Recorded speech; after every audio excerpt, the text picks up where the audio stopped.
Hello, chat. We are only starting 3 minutes late. It's a miracle! New record. New record. Or the old record. I don't know. Hi, I'm the channel producer, Ms. Chrysela. This is Magic Fish Radio. We do TTRPG streaming stuff on Tuesdays and Saturdays. And for the next few games, we will be playing Vampire the Masquerade. We will be doing, after this wraps on the 24th, we will be doing an Alien the RPG campaign. And after that, we will do 4 weeks of G.I. Joe. And if you're interested in playing either of those games, please, A, join our damn Discord. B, go to where we have an application page for new players. Because I'm pretty sure there's still room left. I have to check my spreadsheet. Also, no one we know has any money, so we have, on this channel, character buffs and nerfs can be purchased with channel points. So, do that. I think I updated the yes, it's all the V5 stuff. So, +1s for the roles of the GM and or the players, +1 willpower for players, turn 1 bestial failure into a messy critical. Yep. And also something about naming a spaceship, which is relevant to Saturdays, but I figured I'd leave it up for people who can't watch us live on Saturdays. So yeah, if you have a goofy idea for a spaceship name for the players of Saturday night's N-Wad and Space Game, put it in. And I think that's all I have as producer tonight. Yes. Over to John. I'm just still glowing from starting on time. The Copper Sparrow. The most off-brand Millennium Falcon you'll ever find. Ship name. Oh, okay. Well, spend the channel points, bro. Don't tell me, put it in the chat. I don't know. It's coming from the wrong place. I don't know how to interpret that information. I have ADD. You have changed the format, and now I'm spiraling. Thanks, John. Duh! Stream cancelled. The end. Right. Hello and welcome back to Vampire the Masquerade V5 in the roaring 1920s, where these three are going to attempt to prevent the end of the world. Told you all this shit was non-canon. You were expecting canon V5 or any other canon World of Darkness? Not. Sorry, I like to have fun. Anyway. Meanwhile, it's much easier to go non-canon in a prequel way and then just say, well, Apocalypse never happened, so it didn't have to make it into any source book. But what if the apocalypse does happen? And what if we cause it? Well, then, if we revisit V5, we're either just going to ignore the events of the storyline because the world ended, or we're going to do a Mad Max-style V5 game where you're a bunch of road warriors using 1920s-based technology riding around with the remnants of Tommy guns and... Oh my god, I would play the shit out of that, actually. Dracus, you can be the Bentley again. Yeah. From Don't Demon tempt Hunters. me. One of our other regulars on this channel, Mercurqui, runs a Demon Hunters chapter called Omicron. Sadly now, Omicron 7? 11. Omicron 11, where every member is a sentient car, including a 1920s Bentley that used to be owned by a demon. Based off of Good Omens, but you know. Anyway, Vampire. It's amazing. I get to play the haunted taxi cab. And then my brain fused them together and reminded me of that old 90s that old 90s live action show, Vampires. Look it up. It's a thing. Count Trucula. That's all I'm saying. Moving on. Because we're This here. is 2 words. It was a Power Rangers knockoff. It feels like a fever dream, but it was real. That, like most of the 90s. Anyway. Carfins. The heroes had carfins, is all I'm saying. Moving on. You all have actual coffins. Well, some of you do. You can choose to. with the proper ranks in certain disciplines, you can just fuse into the ground and sit there till the hateful sun moves out of the orbit. But when last we left our heroes, you were on your way to Vienna. Oh no, we were in Vienna Oh, as far as we're aware. As far as you were aware, you were in Vienna and found yourself in a looping space where doors and stairs led one to another, but apparently not the same spaces because Dracus turned around and made where Vern turned around and made eye contact with another Vern, who made a slightly different face than the other one did before closing the door and walking away. And where, once you pulled back the blinds from the window in the living room area, a giant amber-irised eye stared back at you. But before we get back into that, let's have everyone reintroduce themselves real quick for anyone who has memory issues from last week, didn't watch the last episode, or is just joining us tonight, in which case, welcome. I hope you have fun. Things are weird. But starting first, Dracus, if you would so kindly. All right. Hi, I'm Dracus. I'm playing Vern, the local Nosferatu feral Diablerist. We have fun here.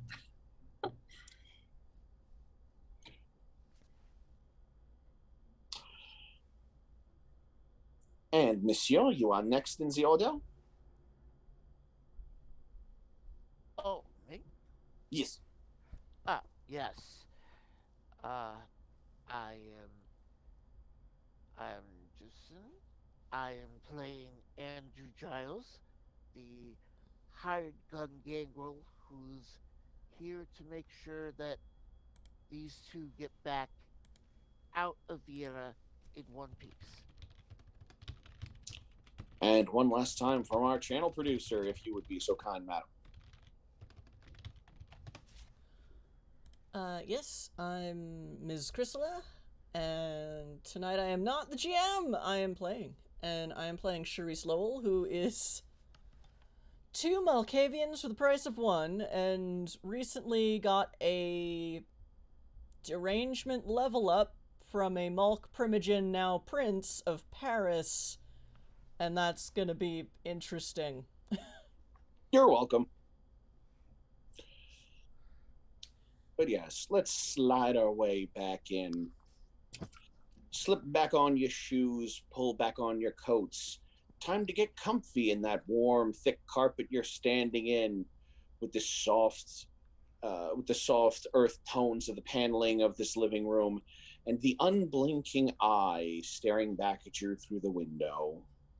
When you say big, how like basketball size? It is obscuring the entirety of what you can see outside this window. All you perceive is a gigantic eyeball.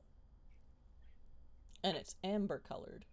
The irises. Is it like a cat eye? Is it like a goat eye? Is it like Nope, a human? It looks human, based on the pupil and sclera.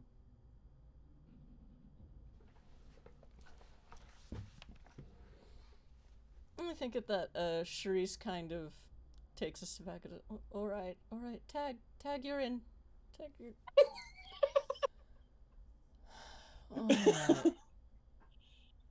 Huh. I don't suppose you have any interesting critical thoughts about this.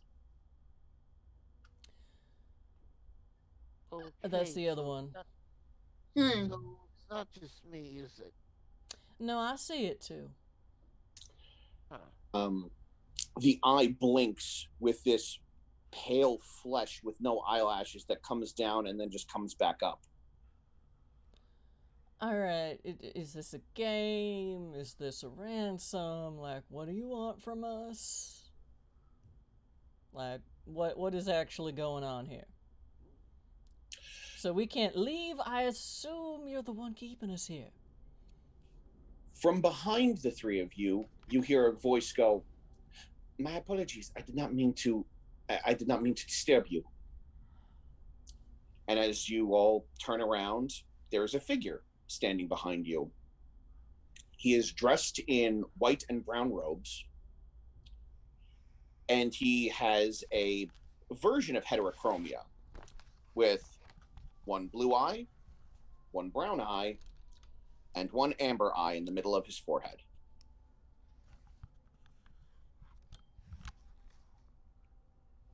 I take it this is all you're doing?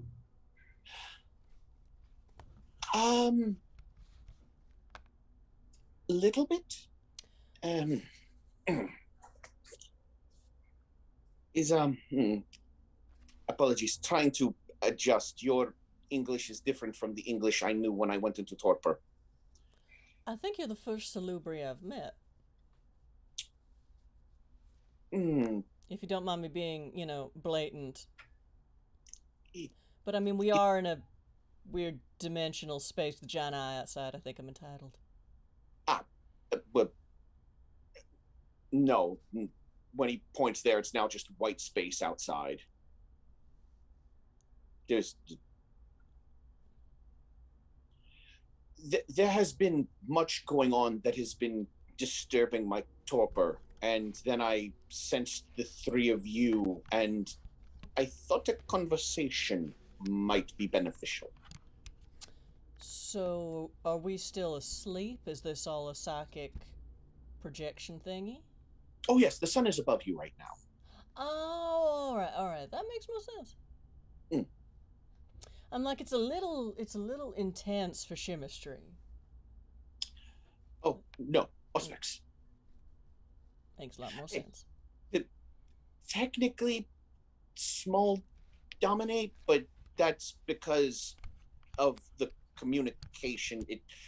I've never quite understood how that discipline pairing worked.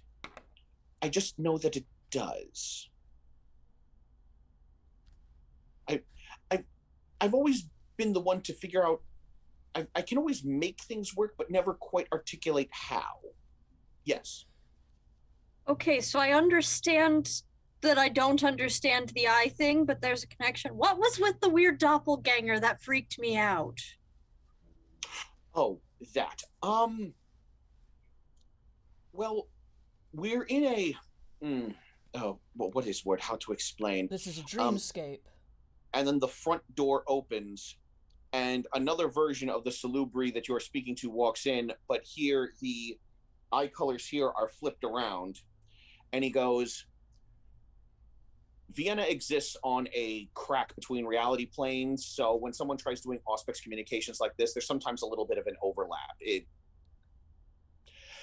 I understand this is a little weird. He'll figure out how to say it eventually. Most of us are smart enough across the timelines. Wait, I'm just gonna sit down where I'm standing, just on the floor. Riza looks like she's watching a tennis match.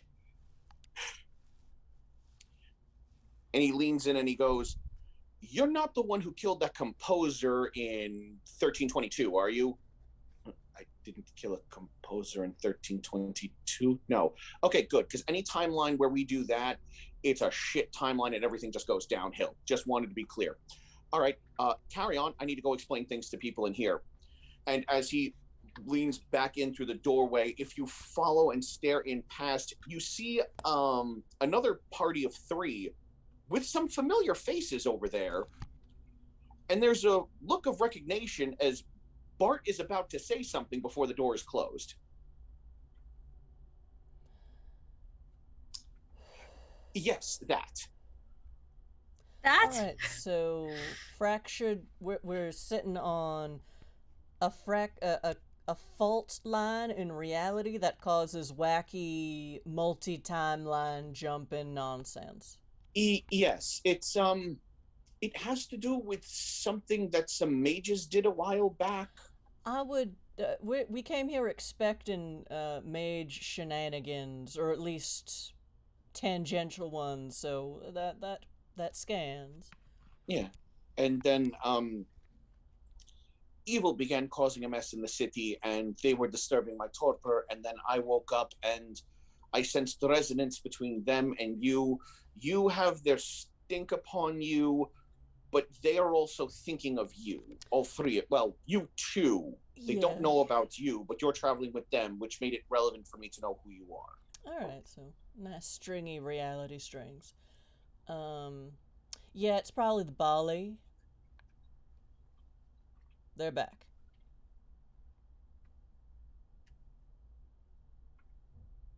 You're just watching as all three of his eyes are blinking at the same time. It's like, give you a moment.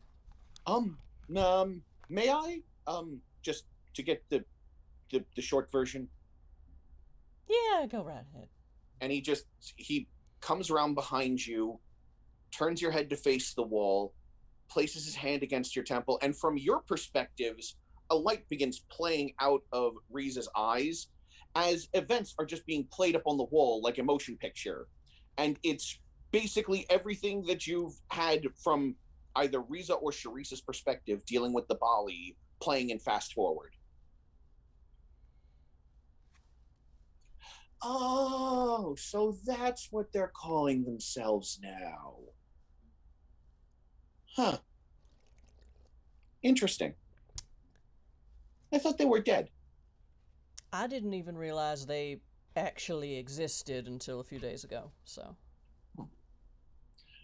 I mean, we did a pretty good job of stomping them out. I mean, Lord Solok led us on a very thorough campaign against them.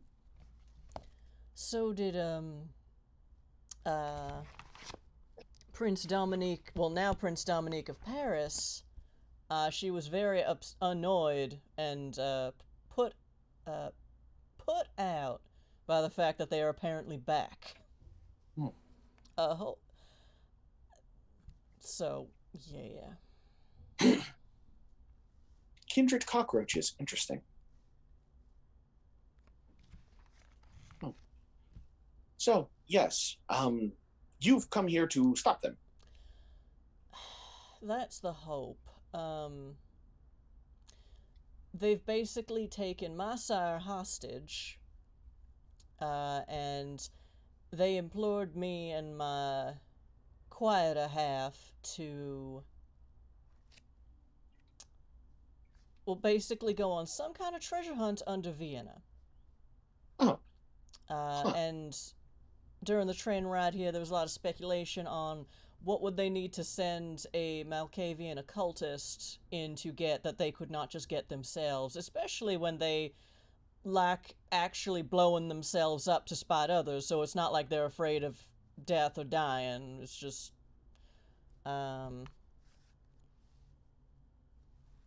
So, in Paris, they were concerned that the Bali were trying to dig up a Methuselah. So, I'm not sure if that's... That would be problematic. I assume so. I mean, if they're trying to dig up a Methuselah underneath they call the city Vienna now, I mean, that would be me. Oh, okay. What name do you go by with those of us who are awake? Varstast.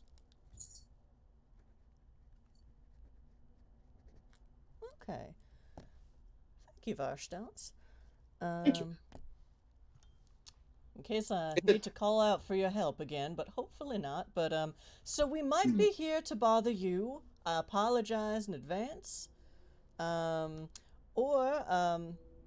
Not to bring up any sore subjects, but, Vienna is known for another clan of alleged kindred who used to be mages. So it's possible they've also got some secrets buried somewhere around here that, they would need a more knowledgeable occultist to dig up than a bunch of, trigger-happy Bali. I do not know about this. I've been down here in Torpor for, count the state of my bones, 1,500 years?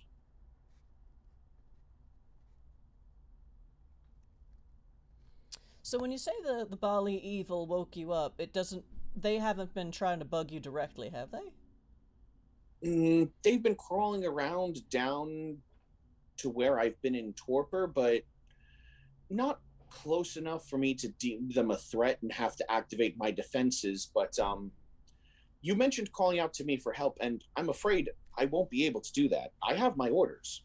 I am to stay here and wait until Lord Salwat commands for me and my legions to rise.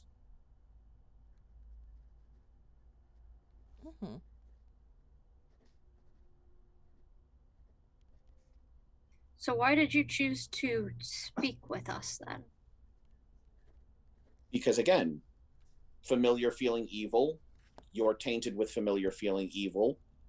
but they're also thinking quite heavily about you two. Have you I'm tried sorry, talking to them? no, but there are many of them who don't know how to conceal their thoughts. Oh. Okay, that's fair. Hmm. Um. So yes, I assumed when we got here, whoever is causing problems will let us know where we're supposed to go treasure hunting. Either to go bother you again. I'm sorry. I'd rather not. You seem very agreeable, but just a warning, they might be looking to snack on you. Oh, well, I apologize in advance, because if you come and move into my sanctum in order to disturb me for any reason, my defenses will be forced to murder you. Oh, all right. Well, then we'll avoid that area. Have you noticed the Bali crawling around any other area that isn't your domain? I mean, they've been digging down in several places, though recently they've been digging down deeper in certain areas. One of them is going towards something that's a little concerning, because there's something very not good buried there. Um, can you tell us where and what? Um, we are forbidden from repeating its name, but Lord Solat and Lord Hakim had to put it down there together.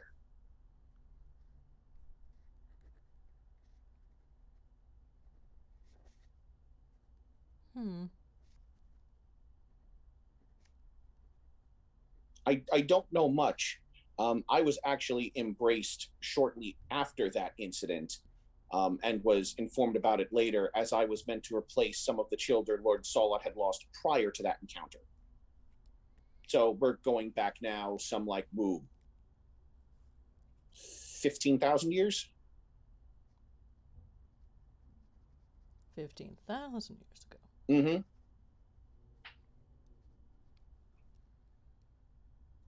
Was it a a Bali? I don't think they existed then. Okay. At least I didn't become aware of them until many millennia later.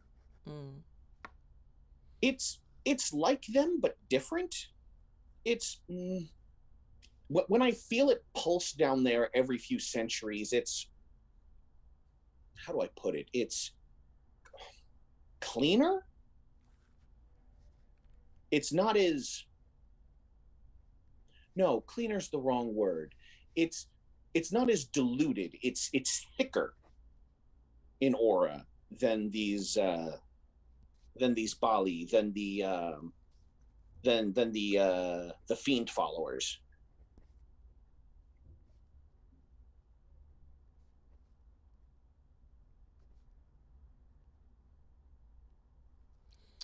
Um. Well, I don't know if you'd know anything about this, but one of the things we were brainstorming on the train in was that, given that I'm an occultist, we suspect there may be some kind of crypt of, Tremere mages, not Tremere kindred, and that an occultist solving puzzles might be able to get in. I don't know if you've heard of anything like that. I know that there's a spellcaster tomb. There are spellcasters and kindred that have been wandering above me for a while who have been trying to find it. It's actually, it's right over there. They keep walking past the entrance to it. It's like they can't see it, and I think that might be intentional. Oh, I've heard about that. Yeah, I think I'm too far below it for the intentional blocking bit to affect me. Hmm. Well, I don't think they expect anyone to tunnel up from underneath. I mean, we're at about the same level in the strata. Mm-hmm.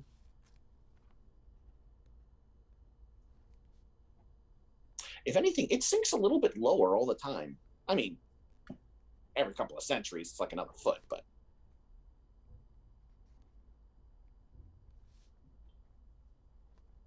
Hmm.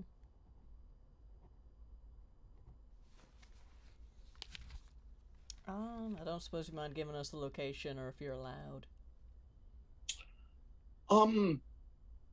I mean, I have an idea for what the city is like above, but people have different names for things over the centuries and the decades, and it's hard for me to parse out which is the current one and which is the one people have talking in times that have come or will come.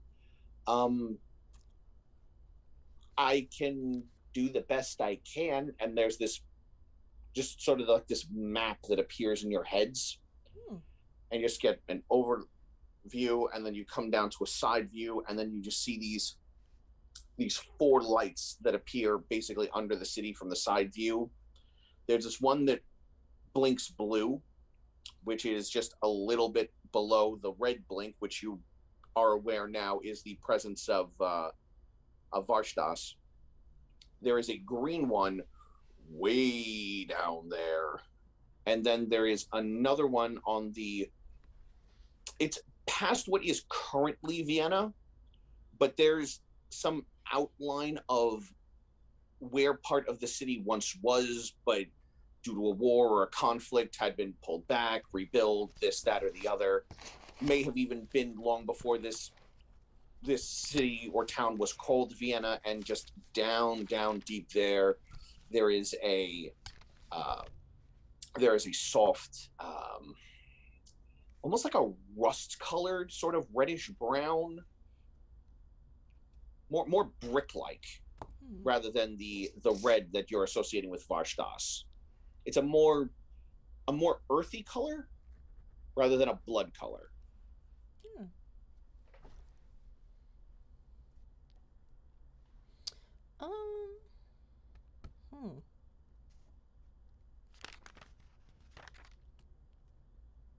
Yeah, having looked at a map of Vienna, last night, can she get a sense of?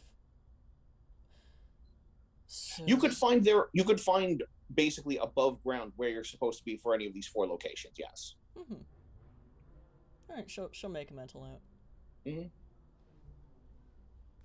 Because I mean, we're in her brain anyway, or he's in our brain. You're all technically in his right now. Oh, okay. All right, we'll see how this goes.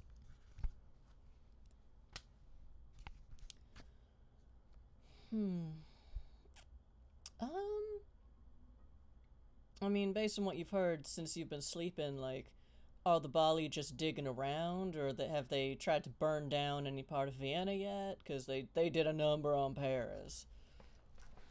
We weren't sure how chaotic things would be once we got here. I felt many kindred blink out of existence above me. And I suppose I used the wrong phrase because it's conjuring the wrong image in your mind. They're not literally digging. They are using disciplines to move through the earth. Well, the fiend worshippers are. The other ones are looking above ground for signs of the crypt that they just keep walking past. It's kind of funny, really.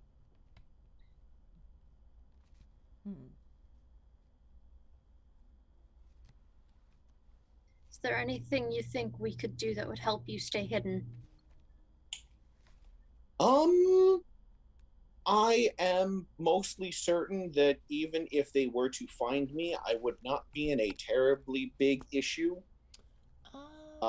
If you want me to put your minds at rest, perhaps I should show you where I'm in torpor. And everything else around you falls away. And you see an altar upon which Varstas is laid.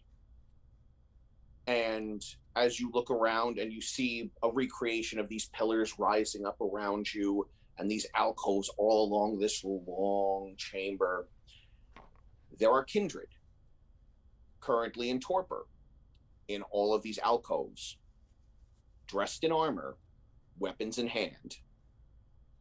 They've all got 3 eyes. I mean, when it closes, you can just see like the little slit here because it's not really like eyelashes and eyebrow. But if you were to look close, yes, you are relatively certain that these are all salubri, probably his children, grandchildren, great-grandchildren. As you look around and take stock, there's an alarmingly large number of kindred down here.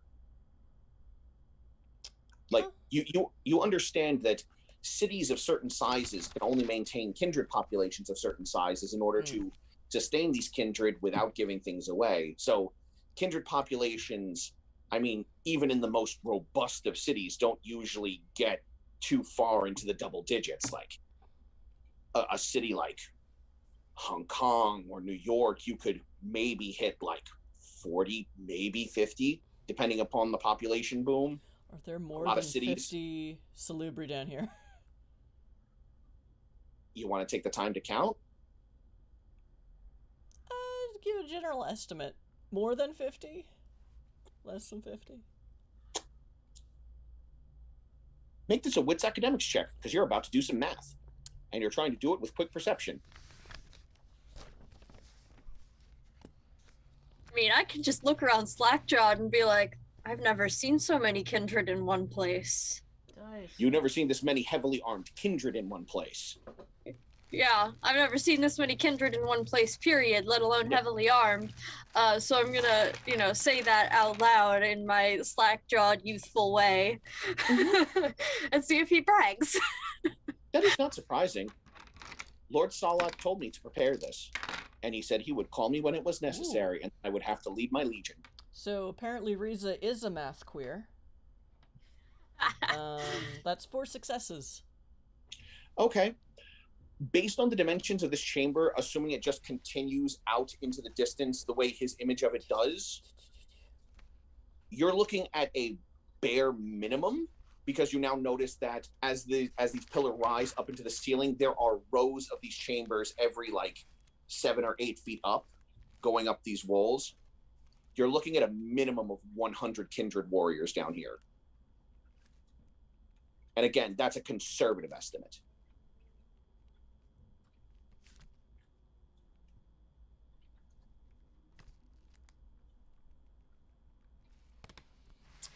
Huh.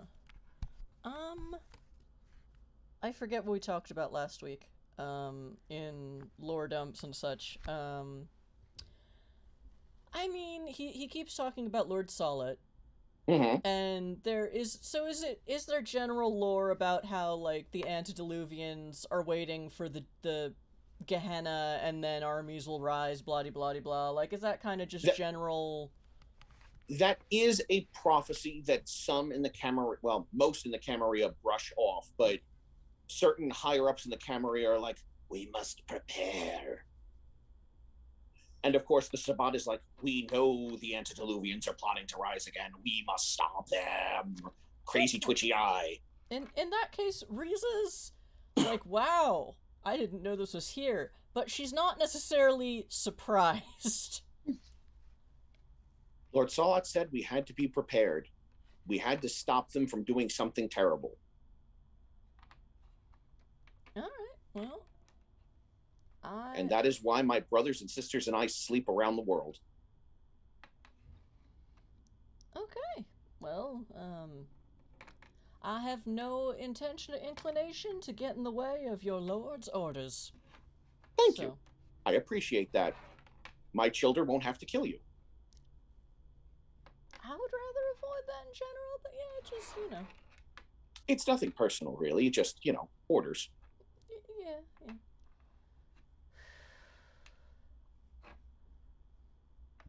Anyway, luckily, I don't think we're supposed to find your tomb. Apparently what happened in Paris was, the Bali blew up something. Was it under the Elysium? It was under the court. Under the prince's court, which then blew up. It caused explosions and cave-ins into the secondary catacombs, which I didn't realize were a thing. And apparently I don't think most people did. So unless you've got a setup here, I don't think they're gonna try the same thing. I mean, there were. That's how we came down here to do construction, but, we closed those off when we went into torpor. Alright. Well, just letting you know, they have a penchant for walking into a place and just blowing themselves up, so I hope that your defenses can handle that. Do you want to watch the defenses in action? I can give you a representation of how they should work. Yes. Oh, okay. Okay. Charisse is inside in the theater going, just, no. So No. let us assume that for some reason a spellcaster wishes to come along to experiment on us like they like to. That is where these come in, and you watch this like vague illusion of a person walking through, and they step down as you watch these sigils light up on the ground. You watch as their body seizes up. The veins begin popping out against their illusory flesh, basically. And then you watch as it just starts to come out of the pores and leach down into the ground and start working through the grooves of the stonework and start coming up and feeding into the nearest kindred and torpor. Illusory versions of the nearest two from the left and right move out and begin beheading and slaughtering all of the other illusory spellcasters that were present. And as these spellcasters are attempting to cast magic, and based on what Charisse has studied, this is all hand gestures you would have expected mages to use. So he's familiar with it. You're watching them use blood sorcery to basically counterspell and then cut them down. Now, let's say some kindred were trying to come in here. I'm especially fond of this one. That was my next curiosity. Oh, Lord Hakim's engineers came up with these. This is fantastic. Now, again, illusory versions of... There's a representative for all of the different clans as he perceives them. So you're seeing a Nosferatu, what could charitably probably be a Bruja, Gangrel, some pompous-ass looking Ventru. And as they're walking in, you watch as these tiny gems above the sleeping, above the torpid kindred begin to pulse.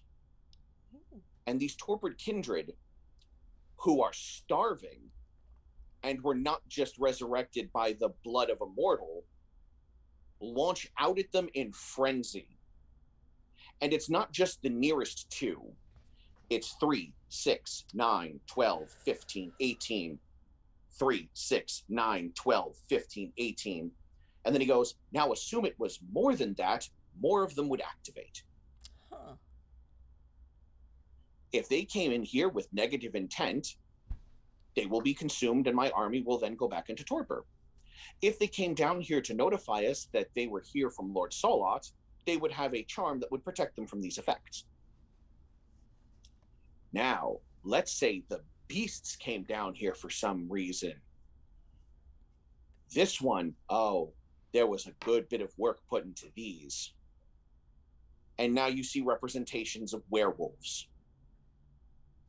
Fearsome, muscular beasts covered in fur, claws leaving marks in the stone, climbing inside, hovering over the torpid kindred, ready to eliminate the leeches. It is at this point that the carvings that exist between all of the torpid kindred, the statuary, move as golems spring to life and begin facing off against them. And as the werewolves strike against them, they knock off the dust and ash and reveal that these are not stonework. These are silver. The entirety of these golems are now just dust and ash and powder-covered silver golems, cutting them down. Because frenzied kindred, even the oldest of them, are going to have a time fighting a pack of werewolves when they can't put their minds to it. This was some of our specialty blood sorcery. Lord Solot gave me directions for creating those. I hope you're not offended. I won't be sharing the engineering or blood sorcery information behind this creation with you. I mean, if you're willing to teach, I'd be willing to learn, but I understand the need for secrecy in these circumstances. You would need to get Lord Solot's permission for me to do that. Yeah. I don't think it's a good idea to go begging antediluvians for study sessions. I mean, if Lord Solid likes you enough, he'd probably teach you. Or, well, probably give me permission to teach you. Well, But yes, I'm fairly certain that we'll be secured against most incursions of anything that is a regular threat. Well, that explains why they wanted you guys. Because they knew this would happen. What, you think they want to send us in here or somewhere like this as bait to trigger things? Pretty much. It'll just trigger again when they show up, am I right? Oh, yes, absolutely. Those will reset after about 3 or 4 seconds, but even if they manage to burst in past that using celerity, there's another seal. And you just watch as series of these seals light up on the ground. And then he points out all of the statuary that exists. Basically, for every torpid kindred in here, or rather for every 2 torpid kindred, there's a sculpture between them. So there's about 50 of these silver golems on each side. Well, no, not on each side, but spread around here. So about 25 on each side. Most of the legends about Methuselah sleeping under cities are like individual ones, not platoons of them. So I don't think. Well, I don't know. How would you handle it if someone threw a bomb into your domain, like an incendiary exploding device? Like when mages blow things up? There are now mundane ways to do that. Oh. Huh. I don't think that was foreseen. I mean, the construction of this place is very durable, and that would certainly wake us all up. But also, I don't recommend eating the Bali. If that comes up, just don't do it. No offense. Oh, sweetie. Is that why you reek of their taint? Yeah. Mm. I made a split-second decision and I stand by it. Mm-hmm. But I don't recommend other people do the same. Okay. He's got neon green Diablerie lines. It's a hit at parties. Do you want me to do something about the thing that's clinging to the back of your head? The what?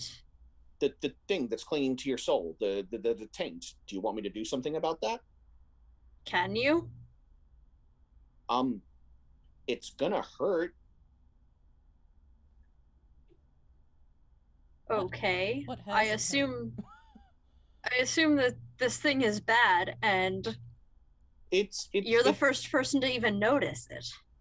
Well, then the Diablerie lines that your friend is referring to is a representation of the lingering aspects of a spirit that has been consumed. The thing that is sticking to you is not kindred, not mortal. It's like the thing down there, but diluted. I mean, I could cut it off of you. It's going to hurt. I mean, I have to cut into your soul to remove it, but I can do it. In game mechanics, what does hurt mean? If things go poorly, you could permanently lose willpower points. Huh.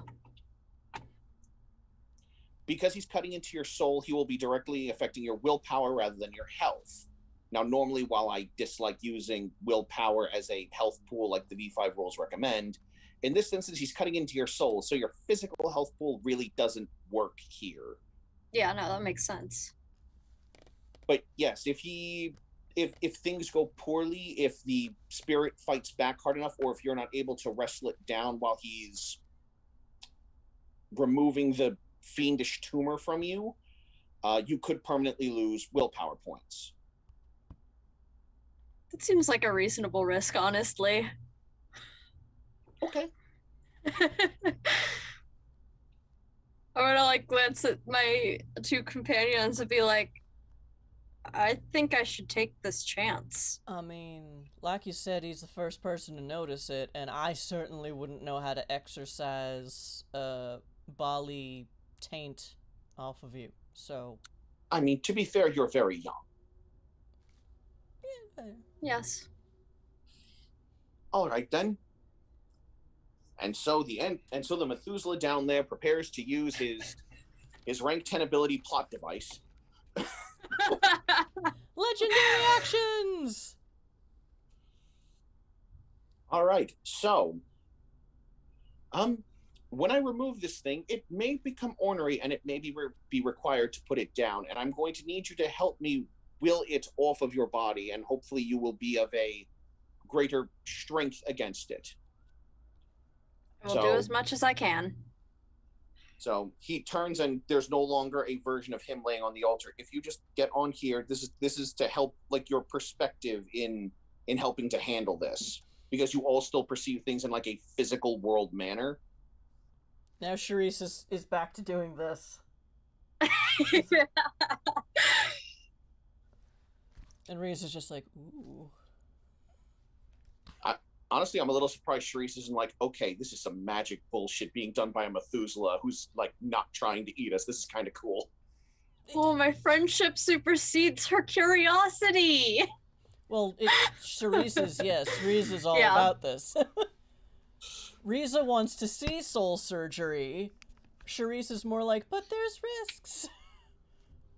So he takes out this kind of a surgical knife, long, curved, very sharp, and it is just glowing white. And you feel his hand on the back of your head, and you feel him pull. And it doesn't feel like he's pulling on the back of your head. It feels like he's pulling on something past the scalp, between the skull and the brain, but pulling it out past that is a very odd sensation. The two of you just watch as this toxic glowing green mass is just being pulled from the back of Vern's head. And he just takes the knife and he just starts going alongside the back of Vern's head, going to... Vern, I'm going to need you to make me a willpower check. Okay. And let's see if your willpower is greater than the fiend currently stuck to your spine. Am I allowed to use a player +1? Absolutely you are. Hell Also- yeah. I want anything How to many happen. of those do we have, out of curiosity? That's something I forgot. I don't think we went over that at the beginning. Yeah, we have 15 player +1s. The GM has 20. We also have 6 willpower in the pool and 3 crit conversions. Now you see, letting the viewers behind the curtain a little bit, there was a point before the stream where I go, I forgot to grab my dice, but considering the way my NPCs roll, it might as well just be the same thing if I don't have the dice out. You can't fail this check, is basically what I'm telling you. Okay, well, I got 4 successes. Yeah. That certainly beats his 0. You didn't expect this to happen during the day. Yeah. I guess. So, the knife... Didn't expect this to happen at all. The knife seems to meet a little bit of resistance, but then just sort of glides its way through like a sharpened knife through a bit of fish at a high-end sushi parlor. Like a hairbrush. Yeah. Through hair. Very And knotted. gets it down the head, the neck, to about down to the shoulder blades. Please make me another willpower check. All right. Wow.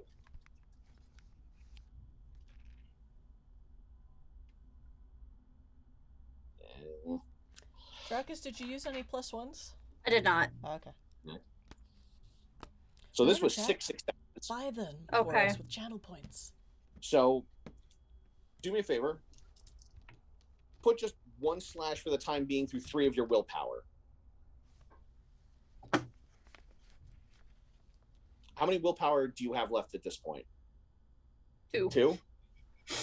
Oh dear. I mean, we have 6 in the pool. This is temporary loss right now, but if you want to use one of those +1s to regain one of the ones you've temporarily lost now, you can do that to give yourself a larger pool. Even one of the willpowers. Yes. Yeah. Okay. I'm not entirely sure I understood that. when you lose points of willpower, either because you spent them or in this case they become damaged as the difference between your roll and this creature's, you can no longer roll those dice for a willpower check. Okay. The +1 willpowers were for a quick pool from which you could pull in a willpower point that you would have otherwise spent or lost during some game. So you could bring your willpower pool back up to 3 by spending one of those, and then still use a player +1 to give you 4 die to roll against the Bane Spirit. So do that. Yeah. Okay. Ooh. This one's dug in like a tick. He winds up, it looks like he's pulling a little violently through as he moves down the lower back to Vern's waist. Make me one more check, Vern. Right. And I am using a player +1 on the willpower. Okay. It's 3 again. Not bad on 4 dice, but... This one burned its one good roll. Once again, goose egg. So once it gets past your waist, clean slash down, and then it just throws the thing across the room. So your willpower damage will remain temporary, which means it will heal over time, or you can use points to restore it. You haven't lost any from your pool. If you had failed 2 or more of the checks, you would have permanently lost willpower points. Still a worthwhile risk to take. Especially the way my dice like to treat you guys. So yes, you all now watch as this thing cut from the back of Vern starts coalescing itself into a fairly, well, actually, Vern, would you like to describe what you looked like as a mortal? Honestly, very average kind of guy, but dressed nicely, so you have the illusion of being good looking. Burn. Yeah. A Vern burn. Well, Vern, as you get up from the table, you see a green phantasmal version of your mortal face. And also, you suddenly remember all of those tempting dreams the Banes tried to throw at you. Trying to will you over to the side of the Bali. Just look at this phantasmal version of myself and go, what the fuck? Who is this? Oh, you don't see the resemblance? Not anymore. Oh, okay. Well, that is pretty fucked up. You hear about a dozen voices speaking over each other as the thing opens its mouth. Not gonna lie, this was a little unexpected. Welcome to Vienna. I had a feeling you 3 were gonna be a barrel of laughs. So, is this the part where you try to kill us and send us back to the worm, or we just gonna step away, or... I don't know, Varstus, can any of your friends take this asshole out here, or... Oh no, this is a dreamscape. But, I mean, I could probably kill him. Hold on. Oh, I'd love to see where this is gonna go. This is between me and Vern. So Vern, what's it gonna be? We gonna try and settle this? You gonna let me go? Or you gonna have a change of heart and welcome me back in? Because you know I was right. Come on, walking in the daylight, getting your old face back. What's the point of walking around the daylight if y'all just trying to destroy the whole planet? Yeah. Look, That's where I am. that plan's gonna take ages to come forward, let's be honest. You're blowing shit up now. Do any of you actually have a cohesive team-wide plan? Or are you all just going off like dumbass little firecrackers? Like, how are you gonna launch an apocalypse like this? Mortals have been blowing shit up for centuries. Y'all all still here. Number 1. So you're assuming you're going to fail? Oh, I assume these idiots are going to fail, absolutely. Look, the Bali are like Plan E. Plan A is proceeding smoothly. Wait, you're Plan not... B is proceeding smoothly. Plan C,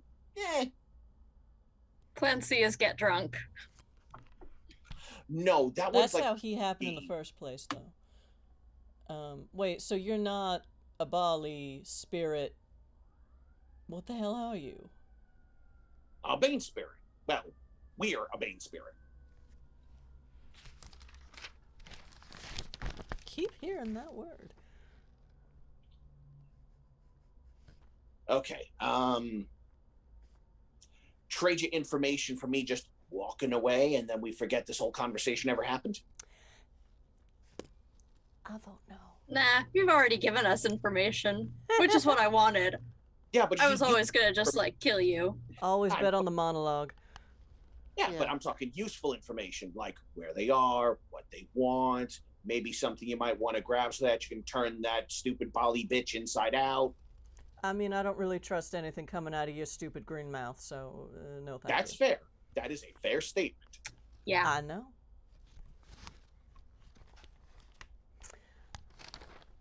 Plus, I mean, I can't be the only one who's not interested in actually seeing what our guests can do to this thing. Yes, Varstus, you've been such a sweet and gentle host so far. May we lean on you a bit more, sir? I would love to see you work. If you're up for it right now, of course. Make a charisma persuasion check. I have a pretty good persuasion. What was it you said, charisma? Yes. A roll I never get to use, but it's actually pretty good. Well, now I've jinxed it. Oh wait, and one of them is a hunger die, right? Not here because it's all purely in the mindscape. Ah, yes. Shake it, shake, shake.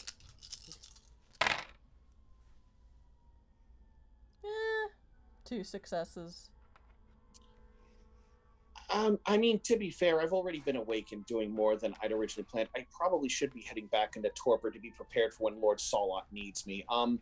Feel free to use the shared space to contend with it as you see fit. I mean, it's technically it's still got a tiny bit of Vern in it. So, I mean, it's up to you to decide whether or not you can trust it. Oh, I think it's assured that we don't. We're just trying to figure out how to dispose of it. Yeah. And I don't know much about working in this space. Yeah. Oh, at this point, it functions much like the material realm because that's how you perceive the world normally. Well, then I guess I get to try this out. And she pulls out one of her revolvers and shoots it. Cool. Roll to hit. Just, how does this work? That would be composure plus firearms. Interesting. Composure and firearms. All right. Yeah. Oh, that's right, because we're in a mental dreamscape. Well, no, just in terms of the rules, using firearms is composure plus firearms in order to maintain your aim. Really? Okay. Yep. Oh, how things have changed. I think it used to be wits. Well, that's 3 dice. 2 successes. 2 successes. 2 successes. You fire off your shot. Bang. Puts a neat little hole in his head. Because once again, goose egg. This is great! I love this! Don't get too carried away there, dear. Oh. That's how this works. It's like a VR hey, look, simulation. I'm one of you now. I would like to take out those nice little The trench spikes? yeah. All right, Like you want to punch him or stab him? Why not both? Can I punch stab? If you want to take 2 actions to punch and stab, you can split your dice to do so, yeah. Well, he's got 2 hands. Oh wait, it only fits on one hand? A trench spike is a single tool. It covers one hand. Yes. It's a pipe that comes down. You know what? I'll stab it. Okay. For you, Roll. that would be a strength plus melee.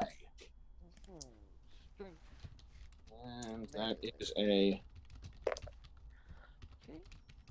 2-die promotion for him. And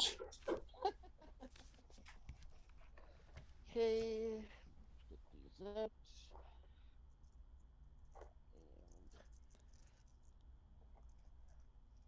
Ye old virtual simulator to practice with our new toys. Okay. yep. That would be.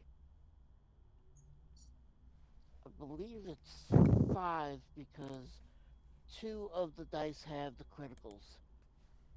And Okay. 1 the regular success. So All I right. believe 2 tens. That's 5. Yep. So you run in and he starts to move out of the way because he rolled 4 successes, but you do manage to nick him. yeah. With that, I understand the suit is spectral and all, but I really kind of like this suit. Incidentally, Vern, you is currently dressed in what was your favorite suit. Vern, you want to take a shot at him? Oh yeah. It's very therapeutic. I was gonna joke about my real ass goddamn sword, but I guess it isn't real in this world, is it? I mean, still want to use it. you can certainly perceive it as your real ass goddamn sword. I use the tread spike. I mean, shit, if you want, you can imagine a chainsaw in your hand. Do we have chainsaws in the 20s? I don't think so. I mean, if a Malk wants to bleed that information out into the universe, and then Vern can go, Ooh, yeah. that. If we're going that way, it's gonna be a flaming toaster. Because the Mulcavian flaming toaster beats rock, paper, and scissors when you're in a dreamscape. With the Mulcavian, old school New York LARP rules. Oh, it's true. Justin knows what I'm talking about. Oh yeah, it's. Oh it's yes, throw the toaster. True. Yep. Rock, paper, scissors, toaster. Yep. Anyway, sorry, tangent. So I was so Right. disappointed when we went to drawing cards and like dice apps. It's like, what? No. Yeah. Though yes, some people do have a tell when playing rock, paper, scissors. Oh, that's right. Actually, I forgot about that. So that did do him a bit more damage. Because I forgot that was in him. All right, so you're coming at him with your big-ass broadsword? Yeah.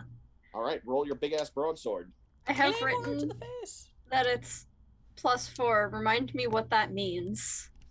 That means that if you succeed on the damage roll, or if you succeed on the combat roll, right? So you Okay. roll your strength plus melee. If you beat his score, the difference would be the damage you would do normally. So if you rolled 5 and he rolled 4, you would do 1.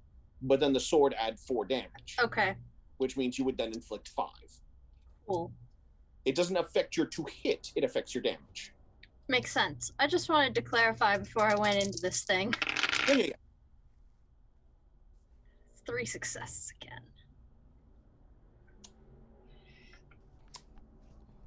Name your Claymore ace. See what happens. So Name he it rolled arrow. 2. So you inflict 5. Okay. How are you ending the Bane spirit that's attached itself to you like a cancerous tumor? Big slice in half. You give it up. Down the side, the legs discorporate entirely. Goes, I thought we had something special. Pitched away into green smoke. Note to self: we should research whether this entity called the worm is fueled by bad pickup lines. I mean, he Or did is have a sense of humor, which I will admittedly miss. Or is the worm responsible for all bad pickup lines? This is above my purview, but I'm sure I can find out. But I don't know what that knowledge will cost me. Well, this has been amusing, Yes. but I should probably return to torpor. The sun's about to set, and I think you 3 have a job to do. So, It's just a question of for whom. We're hoping that we can stymie the Bali by getting their treasure and doing something they don't want us to with it, but I don't even know. He steps forward and he puts a hand on your shoulder and he goes, I trust Malkav knows what he's doing with you being here. That's not even the most unsettling thing I've heard this week. Thank you. It turns and places his hand on your shoulder, Giles, and goes, make Anoya proud. And then he turns, lays a hand on your shoulder, Vern. I think there is this thing now called therapy. You may require it in the near future. However, You might be right. However, should you choose to, I am certain that any one of our legions will be more than happy to accept you in as a soldier for the war to come. We might even get you a real weapon instead of that little toothpick you call a sword. It does the job, but okay.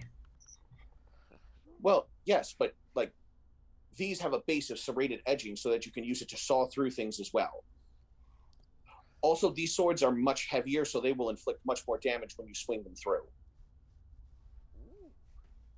I mean, is this really what they consider a heavy weapon now? He's just swinging the broadsword one-handed, and you're like, I need two for that. the Bruja needed two for that. I mean, we're young yet. That's fair. Well, enjoy the city. Thank you. Thanks. Have a good nap. And then just the lights go out. And then your eyes open. Actually, you all need to make me rouse checks real quick. Because you are roused for the evening. I keep forgetting that's 1 dice. 1d10, unless you have purchased a higher blood potency to give you more dice. 1 success. 1 dice, 1 success. All right.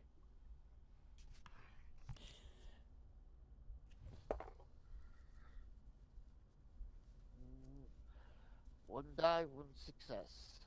All right, so the three of you wake up and you're not any hungrier. The three of you wake up in one slightly cramped room for your three, person-sized luggage that you were all in.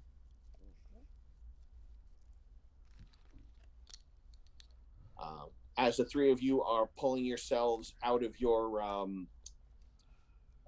porta-corpses, the telephone in the room starts to ring. Did we just have tea with a Methuselah? Yes. With a salubri Methuselah. Yes. GM, I'm gonna go pick up the phone. Okay. What's the Go role with you want? Chris first. So at some point he mentioned there's something down there that Lords Salat and Hakim put down. Yes. I out of character, I assume Hakim is not the formerly known as Assamites. Yes, he is the antediluvian of the Banu Hakim. Banu Hakim. Yeah. Can I make an occult check to see if I recognize any legends like that? Sure. I'm going to tell you right now, this is the very, very high That's DC. Fair. Like, that's fair. So occult and intelligence? yes, intelligence occult. Okay. I want to know about the Hakim Salat buddy cop movie.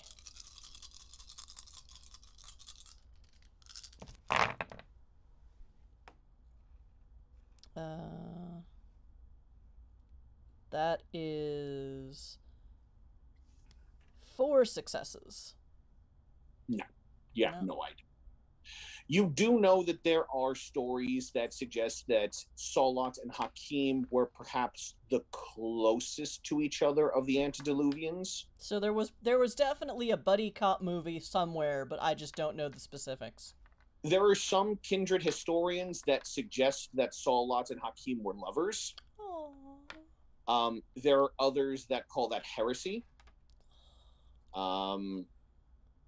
Mostly because there were stories of Hakim being eternally pure and Salat having romantic relations with a different antediluvian, or another one that mentions that he only dallied with one of his specific children. Like there's a bunch of hearsay stories that people have come up with over the years, misinterpreting things they found, forming their own opinions of things, but based on their own hang-ups. What? Yeah. Antediluvians can't be gay? Oh, Queer no, erasure in Vampire. No! Again, it wasn't the fact that they were two male lovers that was the issue. It's the fact that... That they think sex is impure because they're stupid. The thing is, the Banu we're being Hakim... so biblical here. The Banu Hakim tend to have lower humanities than most of the other kindred because of the whole cannibalism thing. And the whole, we're assassins thing. So the mortal pleasures are things they tend to enjoy very little of. Yeah, but what does a vampire couple necessarily do? I don't. This is a whole nother. Anyway, okay, I failed the roll. Yes, there is what little evidence can be found pertaining to the existence of the antediluvians and the lives they may or may not have led do seem to suggest that Salat and Banu Hakim were Salat and Hakim were both very, very close by comparison to many of the other kindred.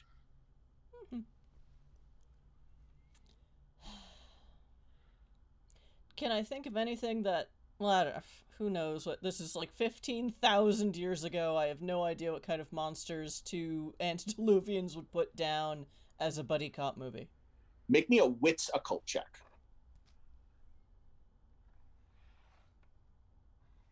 I don't even know what questions to ask here, but that is a buddy cop movie I would watch.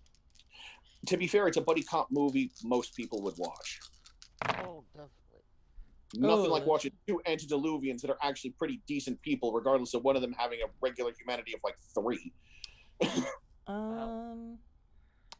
I got a 10 on my hunger dice and no other successes. What does that mean? Well, if you were doing something physical, it means you would do something extreme and would be threatening a masquerade breach. Yeah, but this is Charisse. So, in this instance, you have a very visceral and lively response as you shoot up and nearly rip off the top of your portacorpse as you suddenly make the logic connection. The thing down there is a pure, undiluted aura similar to the Bali. The Bali are connected to the Bane spirits. So that thing down there is a purer version of a Bane spirit. Okay. Oh, that's what he said was like the thing we don't talk about is that? Okay. Yeah. Is the same thing as the undiluted Bali adjacent thing. Okay, that I didn't actually pick up from the conversation, but she was like, yeah. So I would have figured that. Anyway. Well, you would have, but now Charisse has. That bad, huh?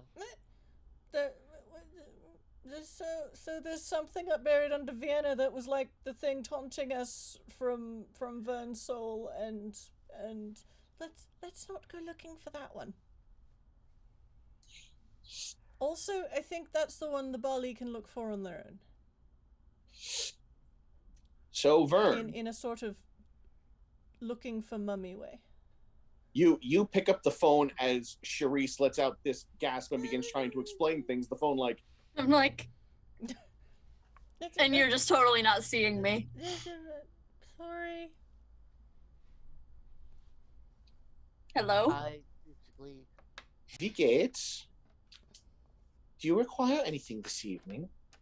Comes a somewhat effeminate-sounding male voice on the other side of the phone. Go look at the others. Do we need anything this evening? Just a map of Vienna, I think. Oh, and we need to talk to the sheriff, assuming The city. You need another map of Vienna? Well, we gave it back to. Wait, where's our little friend?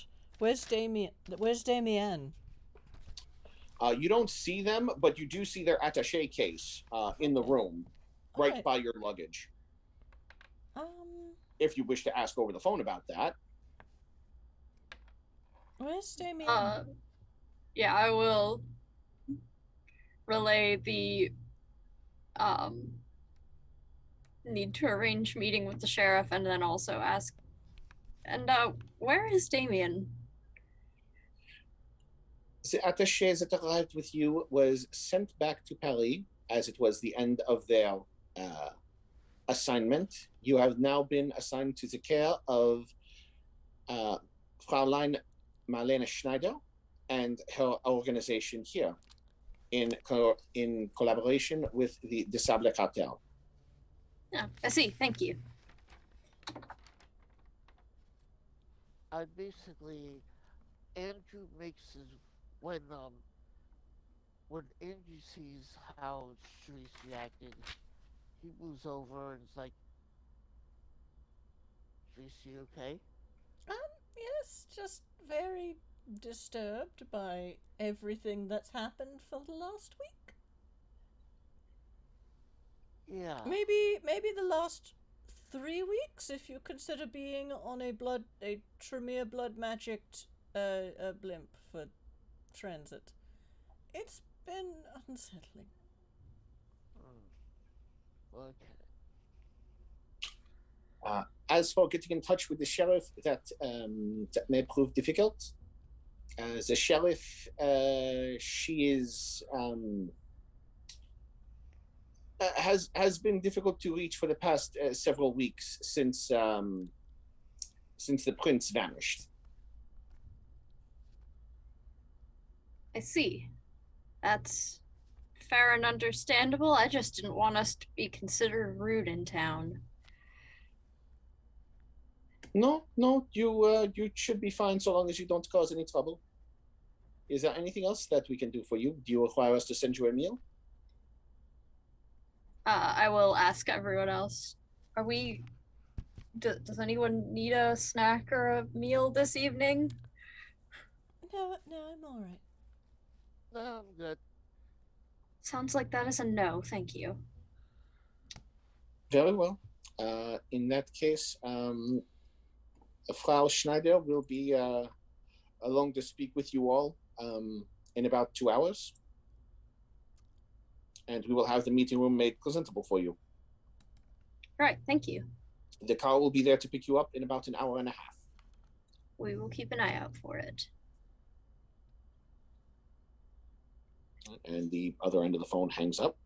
I will also set down the receiver and relay that last bit of information about the car to my companions. Had we heard at any previous point that the Prince of Vienna was missing? Nope. I will also inform you of that, obviously. Okay. Drakus just blanked out on the fact that I need to relay that. Yeah. Well, I mean, I'm not keeping secrets from that conversation. Sharice also has compulsive heightened senses, so... Yeah. Yeah. The Prince of Vienna has been missing for several weeks, and no one in Paris knew about it? Nope.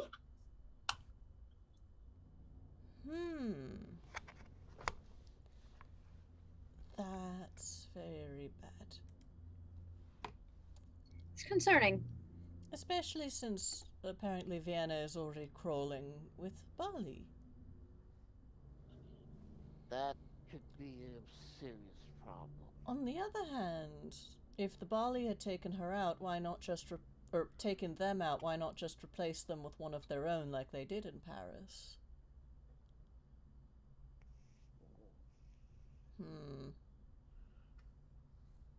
I almost wonder if it has anything to do with Watts, since they seem intent on getting rid of him. Maybe he caused problems for them.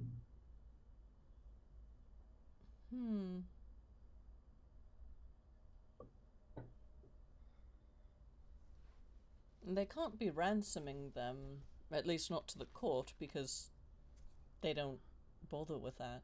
They only ransom personal connections.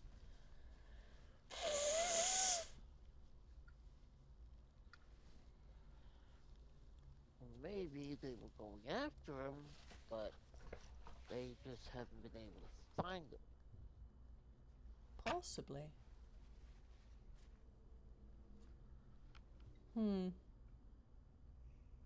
Oh yes, the prince is a Nosferatu. Yeah. Currently, yes? Yes. So... having replaced a Tremere prince about 60 or so years prior. So, I mean, if any clan knows how to go to ground, it is Clan Nosferatu. So yes, they might be in hiding for their own safety. Although even also in that case, I wonder why the Bali haven't impersonated them. That might just be because they can't guarantee anything. I mean, if you were hiding with no chance of being found and heard that you were being impersonated. On one hand, yes. On the other hand, that would be excellent bait to lure someone back out of hiding. Yeah. Hmm.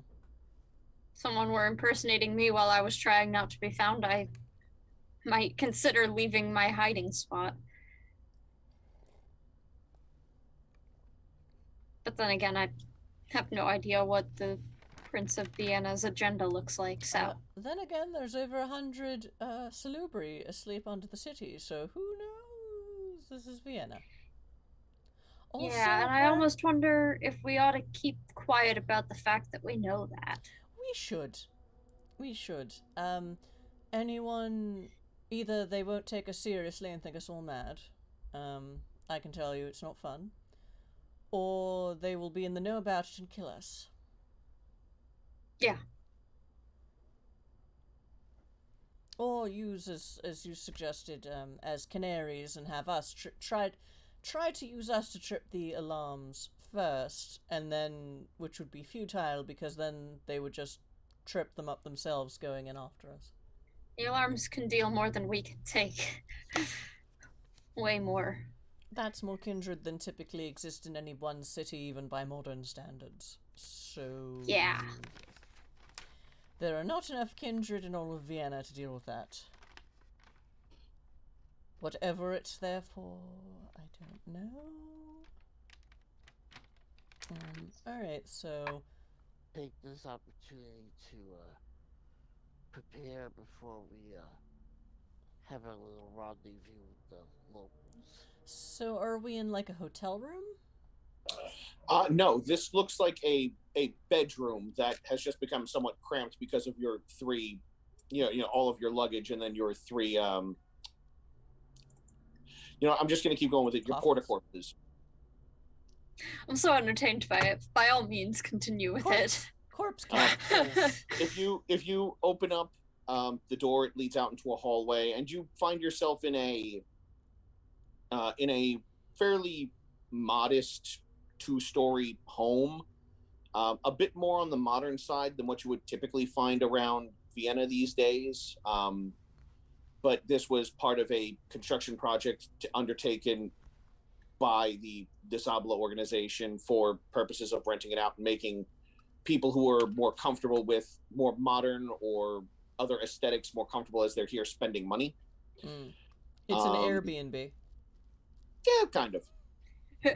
And the three of you were presumably all dumped into the same room so that when you all woke up, you wouldn't be like, where the hell's everyone else? What's going on? Yeah, that's fair. When you come downstairs, it's all clean, well kept. There's a sort of sitting living room area. There's a kitchen area, which, again, considering they cater almost entirely to kindred, is probably for the purposes of feeding ghouls. If for no other reason than to just keep up appearances. It's a simple, quiet enough living space, family of 3 or 4 could probably live here relatively comfortably if, maybe getting in each other's way a little bit. Well, we were warned in advance that we wouldn't be getting the 5-star treatment in Vienna. But that's fine. Yep. Charisse is going to go through her luggage and freshen up a bit. Okay. You can opt to take any of the other bedrooms you may want. That is entirely up to you. One thing you notice as you go around exploring is that there is no indoor bathroom. That would not be a problem for you all otherwise. But if you look out the windows, you do see a little outhouse just down over that way. Again, for the ghouls, not really a concern for the 3 of you because you don't process things that way. That's an interesting design choice because it's a modernly constructed home, but it doesn't have internal plumbing. But it does have a kitchen. Ghouls aren't people. Make them work for it. Marlene is not a nice person. There's a reason things didn't work out between her and Hubert. I'm starting to get that sense, yeah. So yeah, Shrie's gonna change and settle in a bit in one of the other bedrooms. Also, you said Damien's bag was still there? Yeah, it's a showcase containing all the paperwork that you all required. Mm-hmm. They were basically carrying it for you. Oh, right, because they were awake. Yeah, she'll look through what's in the bag and take out the map. Travel brochure, your return tickets, which includes tickets that don't have a date on them, but will get you onto a ship that will carry you back to the U.S. And as you're flipping through, you notice that there are tickets for several different liners that will get you back to the U.S. depending upon where you decide to board a ship to get back. So steps were taken to ensure you'd have the easiest time getting back to the U.S. because it's assumed that's where you were going to go once this was wrapped up. Mm-hmm.